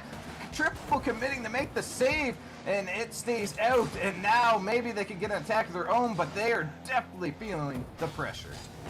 A little bit panicky, and maybe the nerves really coming out. They know it's close. They know they're on match point. They're staring it in the face, and danger is imminent. Jaragon back passing to Zorik. Zorik, best he could do is a 50 there. Mar now has plenty of time in the ball, and maybe not as much. Jaragon comes diving in, still hits a pass from Grandeur, beating Phoenix's second man there. Zorik all alone by himself, gets demoed for his efforts. Mar taking control. Jaragon gets bumped, cannot recover for the save. San Francisco strikes right back.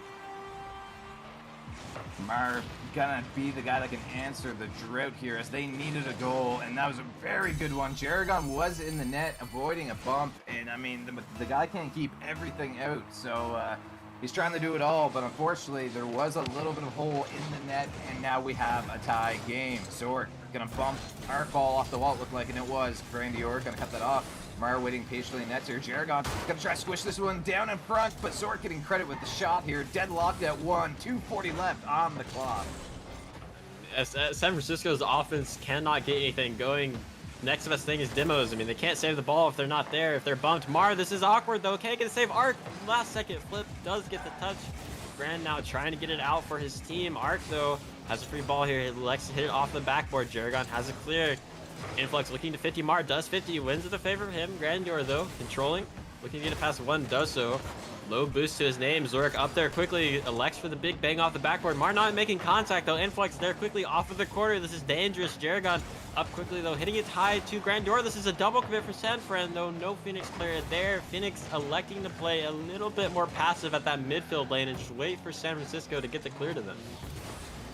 Yeah, and this is a complete flip-flop here. Says I'm looking at the shots here. I don't know if you noticed, but only 1 for San Francisco, where it's 8 in favor of Phoenix. So absolute flip-flop, and I mean, it's the flip-flop in the fact that San Francisco is scoring every one of their shots right now. That's their second, and both have been goals. Where on the other side, it's just been an absolute behemoth of shots, but only 1 has found the back of the net. Well, I guess if you can't steal a team's playbook, you'll steal their stat line. Having 2 shots and 2 goals is a pretty good stat line, 100%. The fewer the shots, the better, apparently, is the name of the game. And if you're San Francisco, I mean, I think you're just going to hold on to that and go with it, rock with it, because it's working. But getting close to 90 seconds to go here.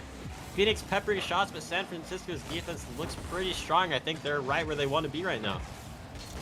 Yeah, Jaragon and company here gonna try and get that. Well, we're gonna work to get the game tied and then work for the lead back, I suppose. Here, Influx gonna keep it in. That one into the corner. Grandeur trying to avoid lots of bumps here, but the ball goes straight back to the corner here. Mar working to get this one clear, but it's just been frozen at the same spot for a while now. Influx chipping it by one. He's up top if he can get it by. Arc making a crucial touch here to put it to the corner. Jaragon off the sidewall front. Dangerous pass here. And Zork will sky it into the top of the net. Tie game. I saw it coming and I was like, oh no. From the way Zork has been shooting all series, giving him that much time, I just expected it to be a placement like that. He gets it past two SFC defenders that are in the net, and that is not the time or the space that you want to give, especially someone like Zork who's been scoring all series all night long. Big 50-50 here between Jaragon and Arc. Influx gonna take that one away, try and put it around the back. Zork will keep this one in by himself here, looking to follow up the next touch. It's in front. Is somebody there? Influx is up the post, down in front. Zork, one more chance. Grandior keeping it away from the net, and Jaragon throwing it. He got a piece, but it's still one in the top left corner. Phoenix has rebounded to get the lead back. Oh my, the placement from Jaragon here. Mar just could not quite get that save. A good beat from Jaragon. And I mean, we blink and there's 2 goals. San Francisco, don't know what happened there. The defense is falling apart. You need to get a strike back now or your season is over. Oh, and this clear is going all the way down here. Jaragon trying to keep this one in on the offensive end. Grandior scoop this one up to meet Zork on the sidewall. That one's going towards the net, and that is just, no, that is a insurance goal for Phoenix, and not what San Francisco wanted to happen. 25 seconds remain where they need a quick goal, and then another one to get them back in this, or else everything is over, Sis. Oh, the classic pinch into your net. It is the most frustrating thing as a player. I know San Francisco is frustrated, but they can't let that get the best of them here. Off the kickoff from Mar, 15 this up straight to Influx, though. Influx banging off the backboard. Grandior can't get the read. Can Influx get the read? Oh, what a save from Grand. But there's not enough time on the clock. Time is running out. Zork. Oh, who else for Phoenix to put the nail in the coffin than Zork? Yeah, if that insurance goal wasn't enough, that has to be the nail in the coffin here. There's just not enough time unless everything falls apart here for Phoenix. Can they potentially make a comeback? I don't think so, but let's root for them and see if they can, because more game is more fun. Arc ball to midfield. Grandior up top. He's going to try and follow it up, but unfortunately it's taken too long for him to square it up. And time is of the essence here. The dying seconds of the game here. This one's up top. Mar going to try to read it. Arc ball putting it away to the corner. Phoenix has moved on to the finals. Oh my, I thought that this game was going to be the stat line of the less shots, the better off, but not exactly. Phoenix 5 goals next to their 14 shots compared to SFC's 4 shots. I mean, still a good shooting percentage for SFC, 2 for 4, not bad, but Phoenix, man, the offense at the end really just ramped up, and I think it caught SFC off guard because they hadn't been playing like that all game, and all of a sudden it was just goal after goal after goal. So San Francisco, though, great season nonetheless. I loved watching these guys play. They played their heart out. Great season for them. I know they'll be just as good next season. Phoenix, though, punching their ticket to the grand finals to play none other than Jersey Jackals. Yeah, that will be an incredible game to watch. And like you said, San Francisco, not to be ashamed of here. Solid team, making it to the conference finals here. Didn't go the way even I thought it was going to be. I thought for sure we'd see 6 to 7 games. And unfortunately for San Francisco, it ends in a 4-1, which nobody picked from power rankings. Everybody thought it bare minimum 6 games. So Phoenix just absolutely surprising everybody. But that's going to do it for tonight. Tomorrow we will have Phoenix versus Jersey. Be sure to tune in because that is going to be one of the ages. But that is all for tonight. So we'll catch y'all tomorrow. I've been Chaos Spike, and joining with me was Sis.